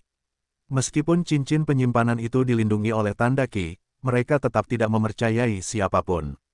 Jika mereka hanya menyuruh salah satu orang terkuat menyembunyikan cincin penyimpanan itu, S mungkin akan mengalami kesulitan. Karena pertama, semakin kuat seseorang, semakin lama waktu yang dibutuhkan untuk menyelidiki jiwanya karena ia mendapatkan ingatan secara acak. Kedua, ia tidak dapat menggunakan penyelidikan jiwa pada tahap puncak ki atau kultivator alam yang lebih tinggi. Ini akan sangat menghambat kemajuannya, tetapi para idiot ini tidak dapat bekerja sama. Setelah menyimpan penyimpanan di ruang pencurinya, ia bergerak menuju kelompok lain sejauh 400 meter di utara. Kerutan dalam muncul di wajah tenang S ketika ia melihat kelompok 5 pemuda dengan kulit pucat. Mereka mencapai batas toleransi mereka. Jika mereka tidak pergi, mereka akan tersihir oleh kabut zamrud. S merenung. Pakaian mereka lebih kasar dibandingkan dengan para bangsawan itu dan tidak ada yang melindungi kelompok mereka. Jelas mereka adalah orang biasa atau hidup mereka tidak penting. Ia melihat banyak kelompok seperti ini dan pada akhirnya, dia mengampuni mereka karena dia menganggap mereka tidak akan memberinya banyak TP, atau dia hanya tidak ingin mencuri dari mereka. Dari ingatan anak-anak bangsawan lainnya, dia tahu sayap besar itu akan datang, dan mereka sengaja mengulur-ulurnya di sini, menggunakan orang-orang ini di jalan setapak sebagai umpan. Dia tidak keberatan sedikit pun, karena ini membuat segalanya lebih mudah baginya. Setelah melirik sekilas ke kelompok wajah pucat itu, dia melanjutkan. S telah mengampuni mereka dengan tidak mencuri cincin penyimpanan mereka, dan ini adalah satu-satunya hal yang dapat dia lakukan. Dia tidak akan menyelamatkan siapapun karena mereka semua datang ke sini atas kemauan mereka sendiri, dan mereka siap untuk mati. Lagi pula, dia hanya seorang pencuri yang masih belajar, bukan pahlawan. Setelah mencuri dari lebih dari 700 orang, S menyadari sesuatu yang sangat aneh. Ia tidak mendapatkan jumlah pencurian level rendah lagi setelah mencapai 2599, dan TP yang ia dapatkan menjadi jauh lebih sedikit. Sistem, apa maksudnya ini? S mentransmisikan dengan nada yang menjengkelkan. Karena host telah menjadi pencuri trainee. Harta yang ia curi setelah 2599 pencurian juga harus selevel trainee. Wajah S berubah, dan ia tahu sistem berhati hitam ini telah melakukan sesuatu di belakangnya. Ia mengerutkan bibirnya dan bertanya, bolehkah aku bertanya apa harta karun level trainee itu? Harapkan harta karun rune, harta karun apapun dari kelas terendah, kelas rendah, kelas menengah rendah serta batu ki kelas sampah level rendah dan batu ki kelas terendah level menengah tidak akan lagi memberikan TP apapun mulai sekarang. Suara dingin sistem itu menjawab, aku tahu kau jahat. S menggertakkan giginya karena kesal setelah mendengar jawaban ini. Sistem jahat ini tidak ingin melihatku menjadi kaya. S mengumpat lagi dengan keluhan yang dalam. Setelah menyapa 9 generasi sistem, dia akhirnya tenang. Namun, suasana hatinya masih suram karena mulai sekarang harta karun apapun dengan 3 level pertama akan dianggap tidak berguna. Pil dan herbal kelas putih, kelas hijau, kelas biru. Senjata dan material bintang 1, bintang 2, bintang 3. Dia bahkan tidak menyisakan batu ki, sialan. Semakin S berpikir, semakin dia ingin menangis. Satu-satunya penghiburannya adalah harta rahasia itu masih akan memberinya TP. S melihat TP yang dia tampung sebelum sistem berhati hitam itu membatasi mereka, dan suasana hatinya membaik setelah melihat jumlahnya. Sama dengan. Poin pencuri, 2.259.400. Tanda hubung.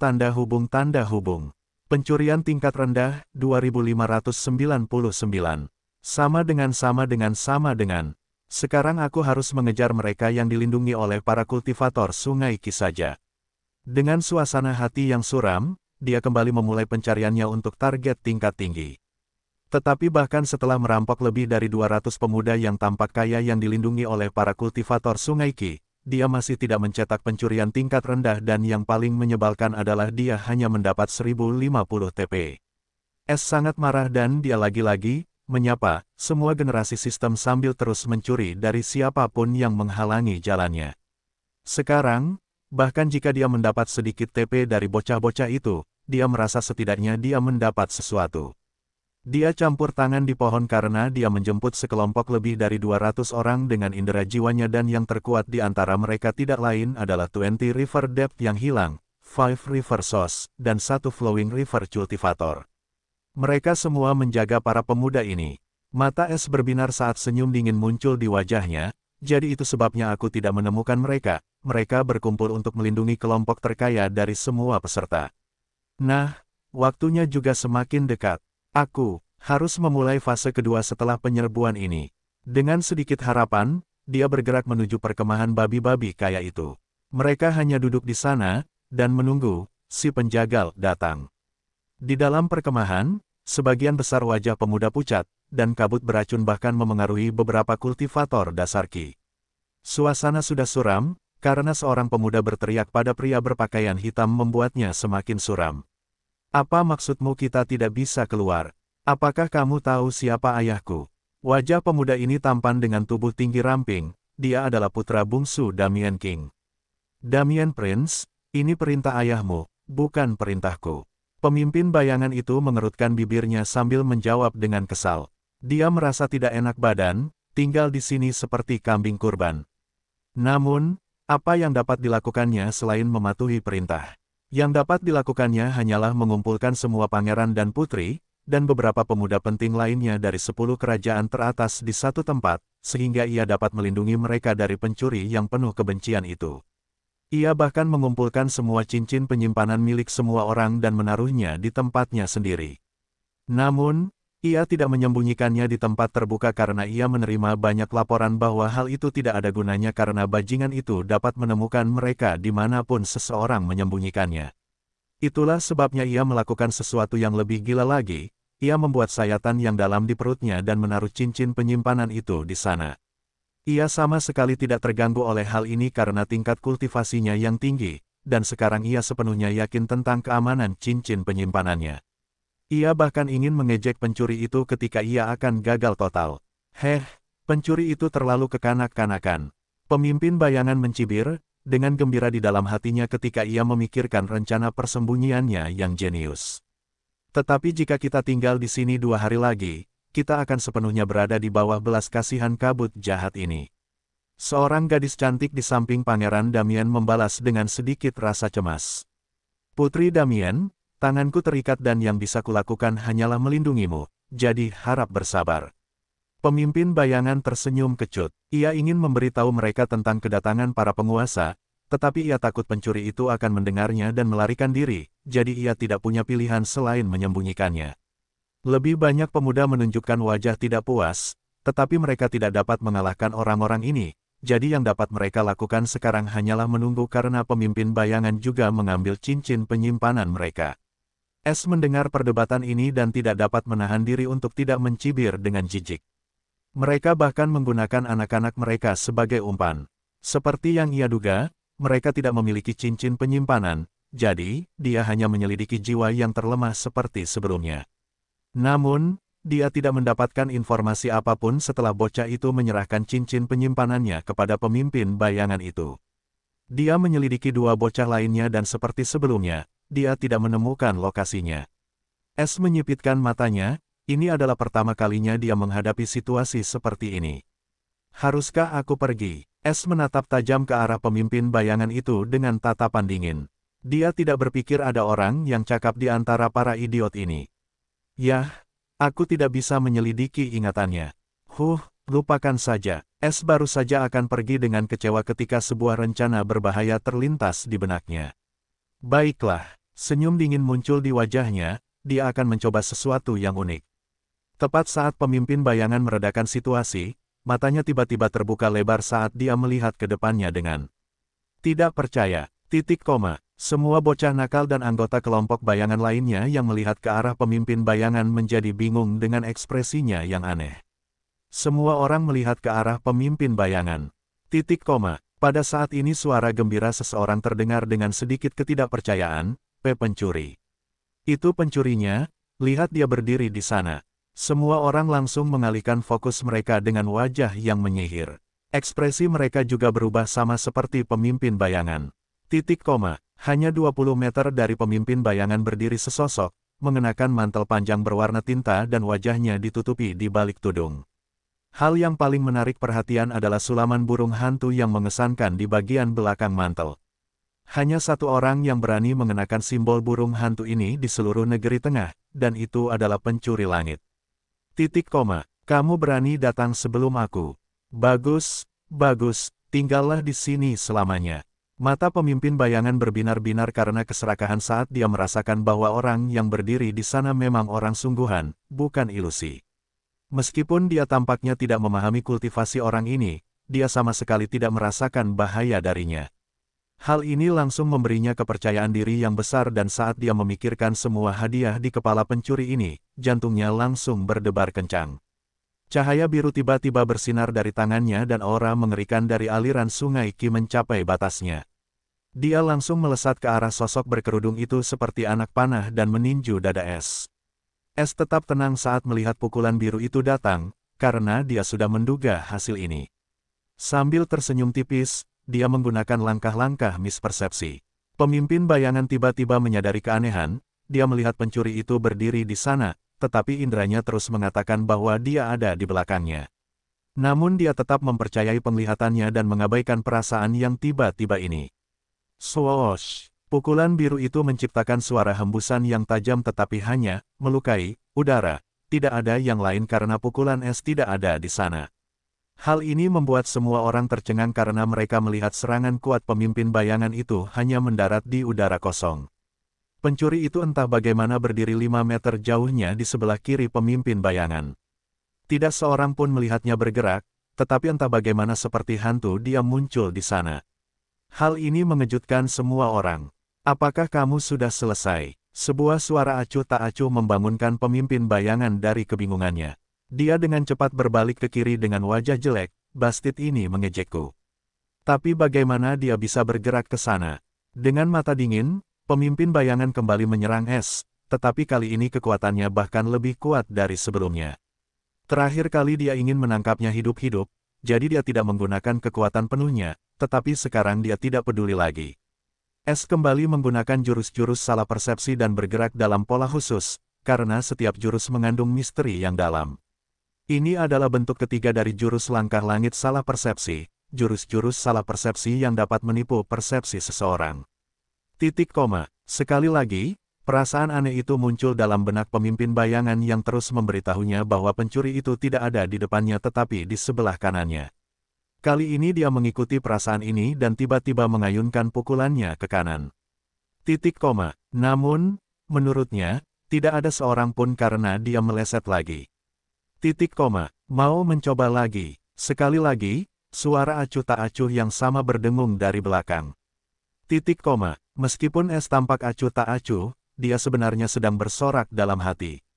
Dengan penguasaan tingkat rendah, dia dapat dengan mudah menipu persepsi seorang kultivator sungai. Ki yang mengalir, tetapi tidak lebih tinggi karena dia masih berada di alam yayasan surgawi. Ini adalah alasan utama dia berani muncul di depan pemimpin bayangan. Tetapi kekuatan serangnya kurang, dan itulah sebabnya dia hanya menghindar. Agar rencananya berhasil, dia butuh kelompok yang membuatnya takut dan dengan melakukan serangan balik, dia akan langsung memperlihatkan kekuatan serangannya yang rendah. Itulah sebabnya dia bersikap sombong. Dengan wajah jelek yang dipenuhi rasa malu dan tidak senang, dia mengerutkan bibirnya, "Apa yang kau inginkan?" Ada sedikit rasa takut dan terkejut di mata pemimpin bayangan kali ini. Dia tidak menyerang dan bahkan berani menunjukkan dirinya, yang berarti dia menginginkan sesuatu. Tapi mengapa dia mencuri dari anak-anak nakal itu dengan kehebatan seperti ini? Dengan kemampuannya, dia dapat dengan mudah bergabung dengan barisan raksasa itu. Banyak pertanyaan muncul di hatinya saat dia menatap orang berkerudung itu dalam-dalam. Dia adalah seorang instruktur di lembaga itu, dan dia dapat mengetahui dari suara pencuri langit bahwa dia masih sangat muda. Es tersenyum tipis, melihat rencananya berhasil. Menurutmu apa yang kuinginkan? Mata pemimpin bayangan menyipit saat dia berasumsi, kau menginginkan cincin penyimpanan kami. Apakah kau memiliki metode untuk menghilangkan tanda Ki? Dia tidak dapat menahan diri untuk bertanya karena ini adalah rahasia umum. Semua orang yang lewat mendengarkan mereka dengan tenang karena mereka semua lebih lemah dari pemimpin bayangan, dan tampaknya pencuri itu lebih misterius dari yang mereka kira. Jawabanku untuk kedua pertanyaanmu adalah, S dengan tenang menyatakan, ya. S tidak keberatan mengakui fakta ini karena setiap kali sistem menghapus tanda Ki, pemiliknya menderita serangan balik, dan tidak mungkin menyembunyikannya. Mata pemimpin bayangan berkilat karena keserakahan ketika S mengakuinya sendiri. Tidak peduli apapun metode ini cukup untuk menyebabkan perang di seluruh tanah tingkat menengah tetapi sayangnya itu ada di tangan seorang pencuri. Aku tidak bisa memberikannya kepadamu, mereka tidak bersamaku. Pemimpin bayangan itu menggelengkan kepalanya. Dia berbohong, bagaimana bisa dia begitu saja menghibahkan seluruh kekayaannya seperti ini? S mengerutkan kening karena dia tahu orang ini berbohong, dan matanya berubah dingin. Baiklah teruslah berbohong. Kalau begitu mari kita mainkan permainan yang menarik. Pemimpin bayangan terkejut di dalam hati ketika kebohongannya terlihat begitu mudah oleh si pencuri, tetapi ada kemungkinan bahwa si pencuri hanya menggertak. Dia tetap memasang wajah tanpa ekspresi dan berkata, lakukan apapun yang kalian inginkan, aku tidak memiliki cincin penyimpanan. Baiklah, suara S tiba-tiba berubah jauh lebih keras saat dia berbicara kali ini. Para pangeran dan putri yang terkasih, seperti yang baru saja kalian dengar, aku hanya menginginkan cincin penyimpanan kalian, tidak ada yang lain. Aku bukanlah orang yang menyukai kekerasan, dan aku adalah pencinta kedamaian, tetapi sepertinya pemimpin kalian menganggap kebaikanku sebagai tindakan kelemahan. Sebelum S bisa menyelesaikannya, tombak biru yang terbuat dari elemen air Ki yang keras bersiul di udara menuju jantung S. S mendengus dan langsung menggunakan lightning steps dan menghindari tombak Ki, itu bahkan tidak membuatnya terpengaruh. S menatap dingin ke arah pemimpin bayangan karena dialah penyerang diam-diam. Pemimpin bayangan mendecakkan bibirnya, dia tidak pernah mengira orang ini akan menghindari keterampilan mengkhawatirkan tingkat tinggi miliknya, Waterlands.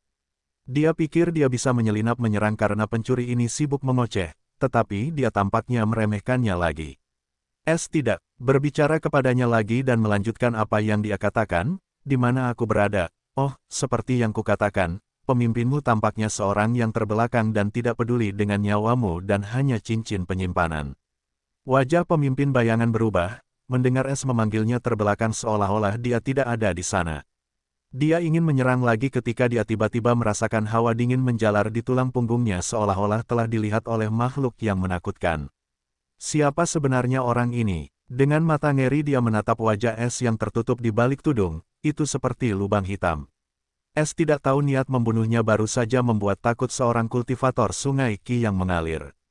Dia baru saja melepaskan niat membunuh sebagai peringatan bagi pemimpin bayangan, jadi dia tidak akan mengganggunya lagi.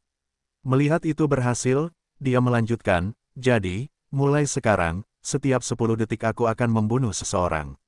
Selama dia memberiku cincin penyimpanan, aku akan berhenti dan pergi dengan damai. Wajah semua orang menjadi jelek ketika mereka mendengar pencuri ini berani mengancam mereka dengan begitu berani. Apakah dia tidak tahu siapa mereka sebenarnya? Tidak tahu latar belakang mereka. Tapi tunggu, dia dengan jelas mengatakan pangeran dan putri, ini berarti dia tahu siapa mereka. Tapi mengapa dia mengatakan akan membunuh mereka? Apakah dia tidak takut seluruh kerajaan mereka akan membalas dendam jika dia mulai membunuh mereka?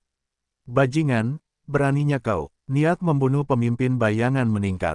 Ini sama sekali bukan masalah ejekan karena dia tidak bisa menghentikan S jika dia benar-benar mengejar para pemuda itu dan bahkan jika pencuri ini tidak membunuhnya, dia akan dibunuh oleh para penguasa yang datang setelah melihat keturunan mereka mati di bawah pengawasannya. Heh. S mencibir dan di depan mata semua orang yang mengerikan menghilang seperti hantu. Hati semua orang menjadi dingin melihat ini dan bahkan para pemimpin bayangan tampaknya tidak merasakan kehadiran S lagi. Berikan saja dia cincin penyimpananku. Seorang anak laki-laki berkata dengan wajah pucat. Ya, milikku juga, jangan bunuh aku. Seorang gadis kecil juga berteriak dengan cemas. Diam. Pemimpin bayangan meraung marah. Tepat saat suaranya yang marah terdengar. Ah, jeritan gadis lain terdengar di sekitar yang sunyi. Semua orang melihat ke arahnya dan hawa dingin tampaknya mengalir di tulang belakang semua orang karena tubuh anak laki-laki yang tak bernyawa tergeletak di sana. Wajah Shadow Leader berubah pucat pasi saat melihat mayat itu. Bahkan dia tidak melihat bagaimana anak muda itu mati tanpa cacat apapun. Yang terpenting, pencuri itu benar-benar mulai membunuh. Brude, berhenti. Dia meraung sambil melihat sekeliling dengan niat membunuh dan kekejaman. Kau tahu bagaimana menghentikanku. Suara S yang tidak peduli melayang di udara dan semua orang mendengarnya. Berikan saja apa yang dia inginkan. Teriak Damian Prince dengan wajah pucat pasi. Dia lebih menghargai hidupnya daripada harta. Shadow Leader menggertakkan giginya dengan mata merah. Dia sama sekali tidak ingin menyerahkan cincin penyimpanannya untuk anak-anak nakal ini. Dia bahkan menyesal telah mengumpulkan cincin semua orang, atau ini mungkin tidak akan terjadi. Tapi dia tidak bisa hanya menunggu dan melihat para bangsawan itu mati, dan mereka semua berasal dari keluarga kerajaan dari 10 kerajaan teratas. Bahkan jika dia tidak takut pada kerajaan lain, dia takut pada kemarahan Damian King. Karena dia tidak lain adalah kepala sekolah kerajaan Damian. Kehendak Raja Damian menyiksanya tanpa henti dan membunuhnya, tidak ada tempat baginya untuk lari. Ketika ia memikirkan semua kemungkinan ini, hatinya menjadi dingin. Tetapi ia masih ragu untuk menyerahkan cincin penyimpanannya.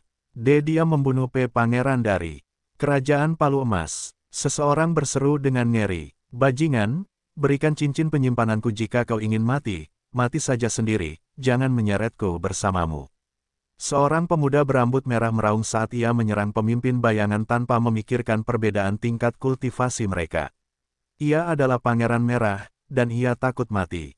Semakin banyak orang bergabung dengannya dan mereka semua dipenuhi dengan kegilaan. Mereka tidak ingin mati. Berhenti, berhenti saja, aku akan memberimu cincin penyimpanan. Wajah pemimpin bayangan tidak bernyawa ketika ia akhirnya menyerah. Ia juga memilih hidup daripada harta. Ia merasa pencuri ini tidak menyerangnya karena hanya ia yang tahu posisi rahasia cincin penyimpanan atau dengan kemampuan pencuri ini ia dapat dengan mudah membunuhnya. Tidak peduli apa, ia akan mati. S muncul 10 meter dari Shadow Leader yang lesu seperti hantu. Dia memiliki senyum kemenangan samar di wajahnya. Aku berhasil dan bahkan membunuh bajingan-bajingan dari Golden Hammerhead Kingdom.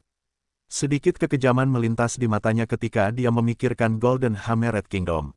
Dia masih tidak melupakan perseteruan berdarah yang diciptakan oleh Dulce. Itu sebabnya dia mengejar Golden Hammerhead Kingdom terlebih dahulu dan memojokkan Shadow Leader. Dia tahu orang ini hanyalah seorang instruktur dan akan dibunuh jika dia tidak melindungi para bangsawan penting ini.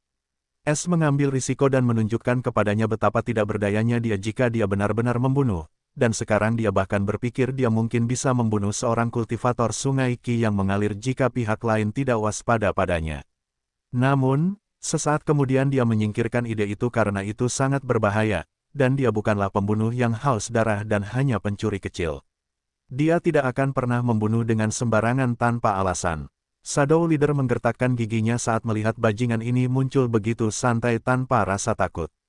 Beri aku waktu sebentar. Dia berbalik dan memasuki tendanya. Tidak ada tipuan. S tahu orang ini tidak berbohong kali ini, tetapi dia tetap memperingatkannya.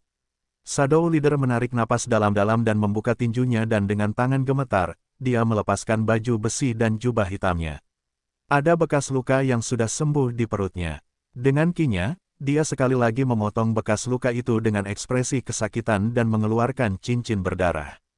Ekspresinya seolah-olah dia akan menangis kapan saja saat dia melihat cincin penyimpanan itu. Namun, sebelum dia bisa memperkuat tekadnya, cincin penyimpanan itu menghilang dan tato burung hantu muncul di jari telunjuk kirinya secara misterius. Mata Shadow Leader berubah merah dan tiba-tiba memuntahkan seteguk darah. Raungannya yang melengking bergema di kekosongan, dipenuhi dengan kebencian dan ketidakberdayaan. Aku tidak akan berhenti di antara kita. Dasar bajingan pencuri. Tanda hubung tanda hubung tanda hubung. Heh, S menyeringai saat mendengar raungan kesal Shadow Leader.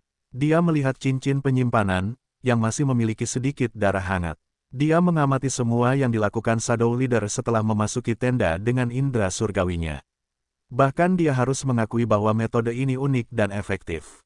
Dia akan mengingatnya karena jika satu orang dapat menggunakan tubuhnya sebagai tempat persembunyian, orang lain juga bisa. Dunia ini dipenuhi dengan lebih banyak orang licik seperti Shadow Leader, atau bahkan orang yang lebih cerdik darinya. Dia melihat panel notifikasi dengan kegembiraan yang dia terima setelah dia menggunakan copet itu. Sama dengan. Jumlah pencopetan berhasil, 205. Pencurian tingkat rendah, 146. Total hadiah, 40.000 TP. Tanda hubung tanda hubung tanda hubung. Poin, pencuri, 2.299.400. Tanda hubung tanda hubung tanda hubung. Pencurian tingkat rendah, 2.745. Sama dengan. Kurasa ini adalah pencurian tingkat rendah terakhir yang kudapat dari para peserta ini.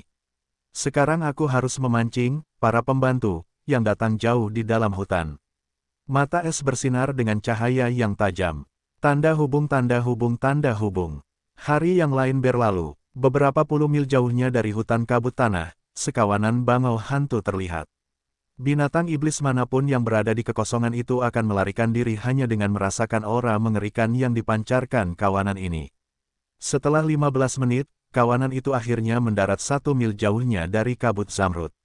Sekelompok orang kuat menurunkan bangau hantu. Seorang pria setengah baya yang atletis dengan rambut hitam panjang menatap ke-12 penjinak binatang yang mengendalikan 12 bangau hantu ini dan memerintahkan, kalian awasi langit. Jika terjadi sesuatu yang tidak biasa, gunakan formasi transmisi 1000 mil. Para penjinak binatang mengangguk karena orang ini berasal dari tanah tingkat tinggi, Ridge. Dia dikirim ke sini untuk menangkap pencuri langit, sama seperti Alvin. Dia juga berada di alam inti Sungai Qi. Karena John menghilang, dia untuk sementara bertanggung jawab atas cabang-cabang utama pemanggil binatang. Dia datang ke kerajaan Leap bersama John, jadi tentu saja dia juga akan ikut serta dalam perburuan ini. Rich memiliki keraguan mengenai hilangnya John yang tiba-tiba, dan dia tentu saja mencurigai Lan dan Alvin, tetapi dia tahu John jauh lebih kuat daripada keduanya, jadi ada kemungkinan mereka mengatakan yang sebenarnya. Dia tidak memiliki keterampilan rahasia John, jadi dia tidak bisa menyelesaikan ini dan hanya mempercayai keduanya. Tetapi dia akan menuntut jawaban jika John tidak kembali, bahkan setelah mereka menangkap pencuri itu. Saat ini, mereka semua harus bekerja sama karena pencuri itu bukan satu-satunya masalah dan ancaman sebenarnya adalah dari hantu mimpi buruk. Semuanya, aku tidak perlu memperingatkan kalian tentang bahaya hutan misterius ini, tetapi siapa yang tidak tahu aku hanya akan mengatakan ini, Lan berbicara saat ini sambil menatap semua orang dengan serius.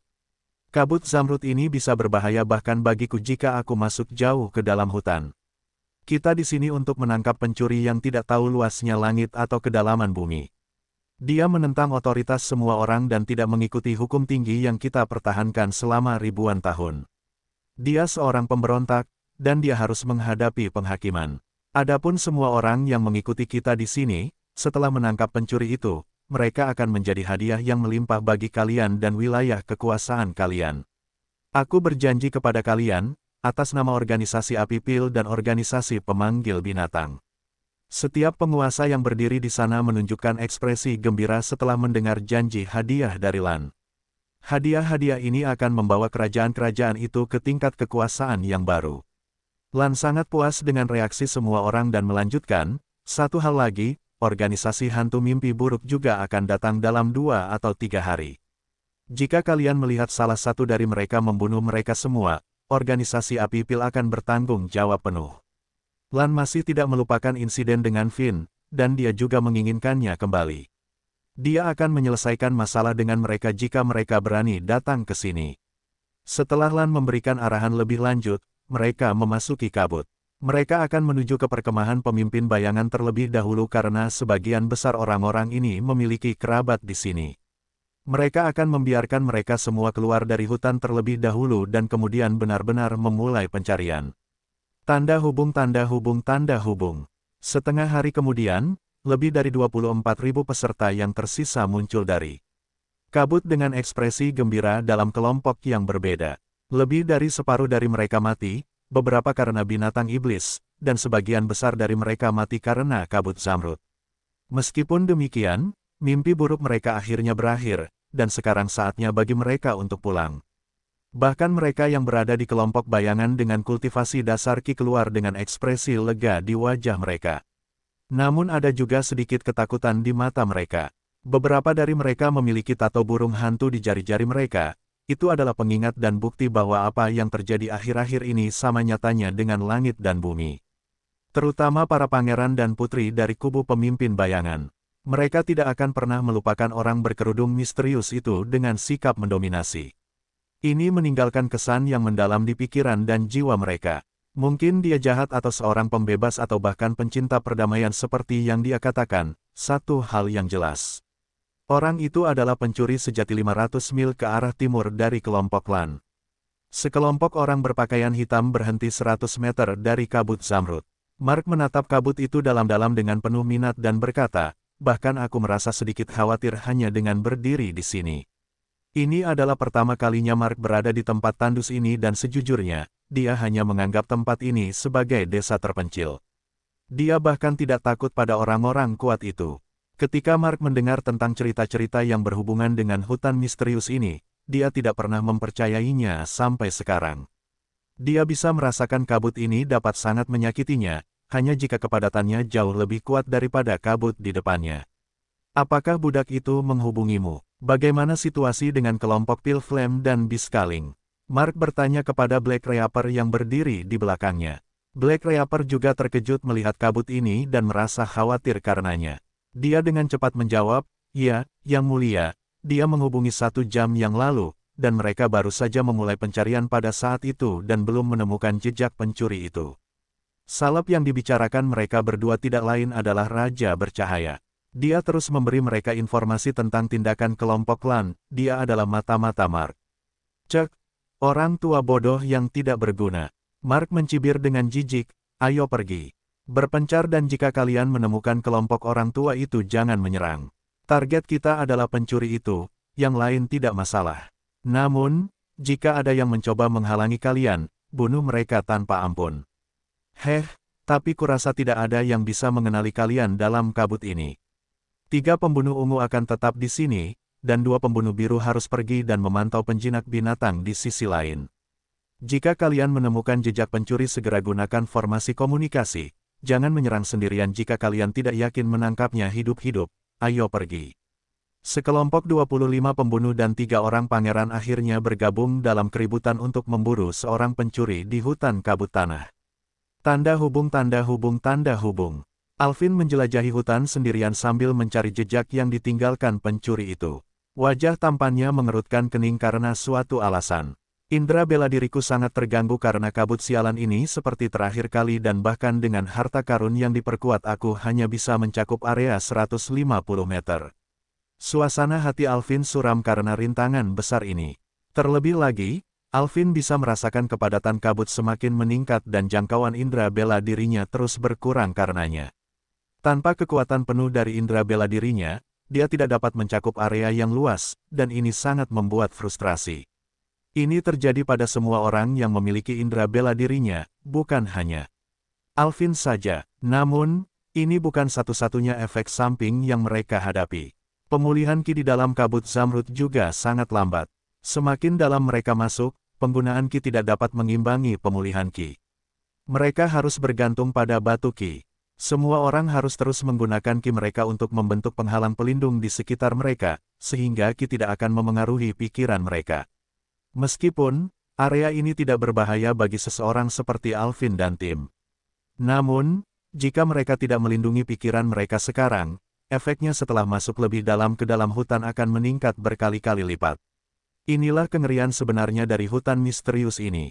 Semua orang telah mencari selama lebih dari 3 jam, tetapi mereka masih belum menemukan jejak pencuri itu. Para pengintai di luar masih tidak memberitahu mereka bahwa pencuri itu telah meninggalkan hutan. Mereka bahkan memeriksa sendiri para peserta itu untuk memastikan pencuri itu tidak bersembunyi di antara mereka dan kemudian membiarkan mereka pergi.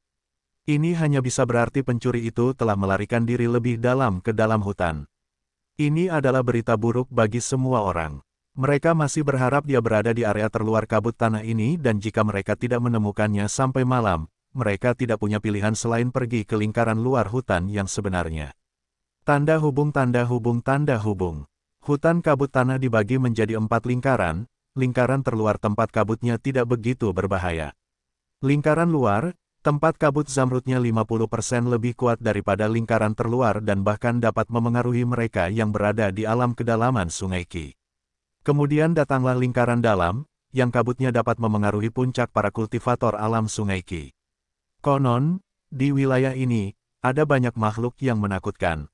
Terakhir, lingkaran misterius, tempat tidak seorang pun pernah keluar hidup-hidup bahkan beberapa kultivator inti Sungai Ki ada dalam daftar orang hilang ini. Tidak seorang pun dapat menjelajahi wilayah ini hingga hari ini, dan kabut zamrud di sana padat seperti awan. Tidak seorang pun berani pergi ke sana jika mereka punya otak. Tanda hubung tanda hubung tanda hubung. Sementara semua orang mencari jejak pencuri itu. Pencuri itu sendiri sedang beristirahat dengan santai di pohon yang suram. Kabut di sekitar area ini jauh lebih tebal daripada lingkaran terluar karena ini adalah lingkaran luar. Es berada 1 mil jauhnya dari lingkaran terluar, dan dia menunggu semua orang berkumpul sebelum memancing mereka ke sini. Sambil menunggu, dia memilah-milah barang jarahan besar yang dikumpulkannya dalam 3 hari terakhir. Ada senyum lebar di wajah Es saat dia mengagumi ribuan cincin penyimpanan itu. Meskipun cincin-cincin itu masih terikat oleh tanda ki, tetapi cincin-cincin itu sekarang miliknya. Dia akan membukanya ketika dia memiliki cara yang jauh lebih murah. Ruang pencuri es pasti akan sempit jika dia tidak memiliki semua cincin penyimpanan tambahan itu, dan masih ada kotak logam berukuran 30 meter kubik yang menutupi sebagian besar ruang pencurinya yang berukuran 100 meter kubik. Dia berencana untuk segera menyingkirkan harta karun ini, dia tidak peduli dengan apa yang ada di dalamnya karena sudah sangat kaya. Harta karun tanah tingkat rendah tidak menarik minatnya lagi. Jika bukan karena formasi tingkat tinggi yang melekat padanya, dia pasti sudah membuangnya sejak lama.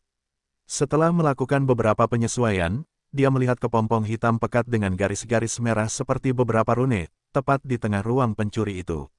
Matanya menjadi sangat lembut. Aku tidak menyangka akan merindukanmu sebanyak ini, keluh Es dengan desahan sedih namun lembut. Di malam hari, hutan kabut tanah dipenuhi dengan kesuraman dan kegelapan pekat. Es tiba-tiba membuka mata biru gelapnya, sudah waktunya. Dia tahu, para pembantu, sudah memasuki hutan, dan sekarang saatnya untuk menunjukkan jalan. Tepat setelah itu, sebuah bola kuning tua seukuran telapak tangan dengan sedikit benang abu-abu muncul di tangan Es. Ya, bola kuning tua ini memang bom ledakan yang sama yang pernah dia gunakan dalam misi pencurian terakhirnya di tanah tingkat rendah. Tapi ini bisa menyebabkan lebih banyak keributan daripada yang terakhir. Es memiliki banyak mainan ini di tempat pencurinya dan dari pengalaman terakhirnya, dia tahu para pembudidaya tidak memiliki kesan apapun tentang mereka juga tidak melihat bom-bom ini di tanah tingkat menengah. Dia dengan cepat menyalakan benang yang terikat pada bom ledakan dan kemudian melemparkannya ke langit dengan kekuatan penuh.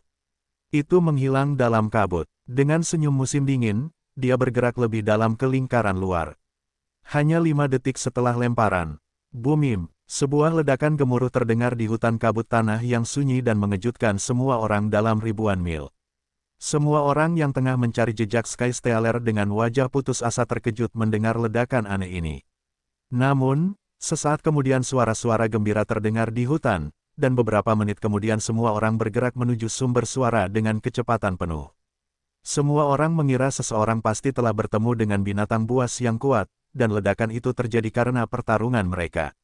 Dan bagian hutan itu jauh dari wilayah pencarian kedua kelompok, jadi mereka tahu itu pasti pencuri itu. Mereka semua bergerak setelah mengirimkan sinyal dengan kecepatan penuh, sehingga mereka bisa terlebih dahulu sampai di sana dan menangkap pencuri yang mungkin terluka. Setelah setengah jam, 3 sosok berjubah hitam muncul di posisi Es sebelumnya. "Pangeranku, tidak ada jejak pertempuran." Sebuah suara tegas terdengar dari sosok berjubah, dengan sedikit kebingungan. Tapi suara itu datang dari posisi ini, kompas irama segudang tidak mungkin salah. Suara wanita dewasa yang percaya diri namun bingung terdengar. "Mari kita cari area itu terlebih dahulu. Yang lain datang, dan mereka bukan hantu." Suara Mark yang muram terdengar dan ketiganya dengan cepat masuk jauh ke dalam hutan. Sama seperti kelompok Mark, orang lain datang mendekati area itu, dan setelah mereka tidak menemukan jejak Ki, mereka juga mencari kekosongan itu. Lingkaran luar hutan kabut tanah, yang sebagian besar waktu tetap tandus, tiba-tiba berubah menjadi ramai. 10 mil jauhnya dari semua orang itu, Es berdiri di atas pohon. Dia tidak tahu apakah orang-orang memakan umpan itu atau tidak, tetapi dia tidak berani terlalu dekat dengan mereka. Jika seorang kultivator inti sungai Ki merasakannya, itu akan berakhir baginya. "Ayo lanjutkan." Es mengeluarkan bom ledakan kuning tua lainnya dan mengulangi apa yang dia lakukan 1 jam yang lalu. Ledakan dahsyat lainnya terdengar dan bagaikan seekor ngengat yang tertarik ke api, semua orang itu dengan cepat bergerak ke arahnya tanpa ragu-ragu.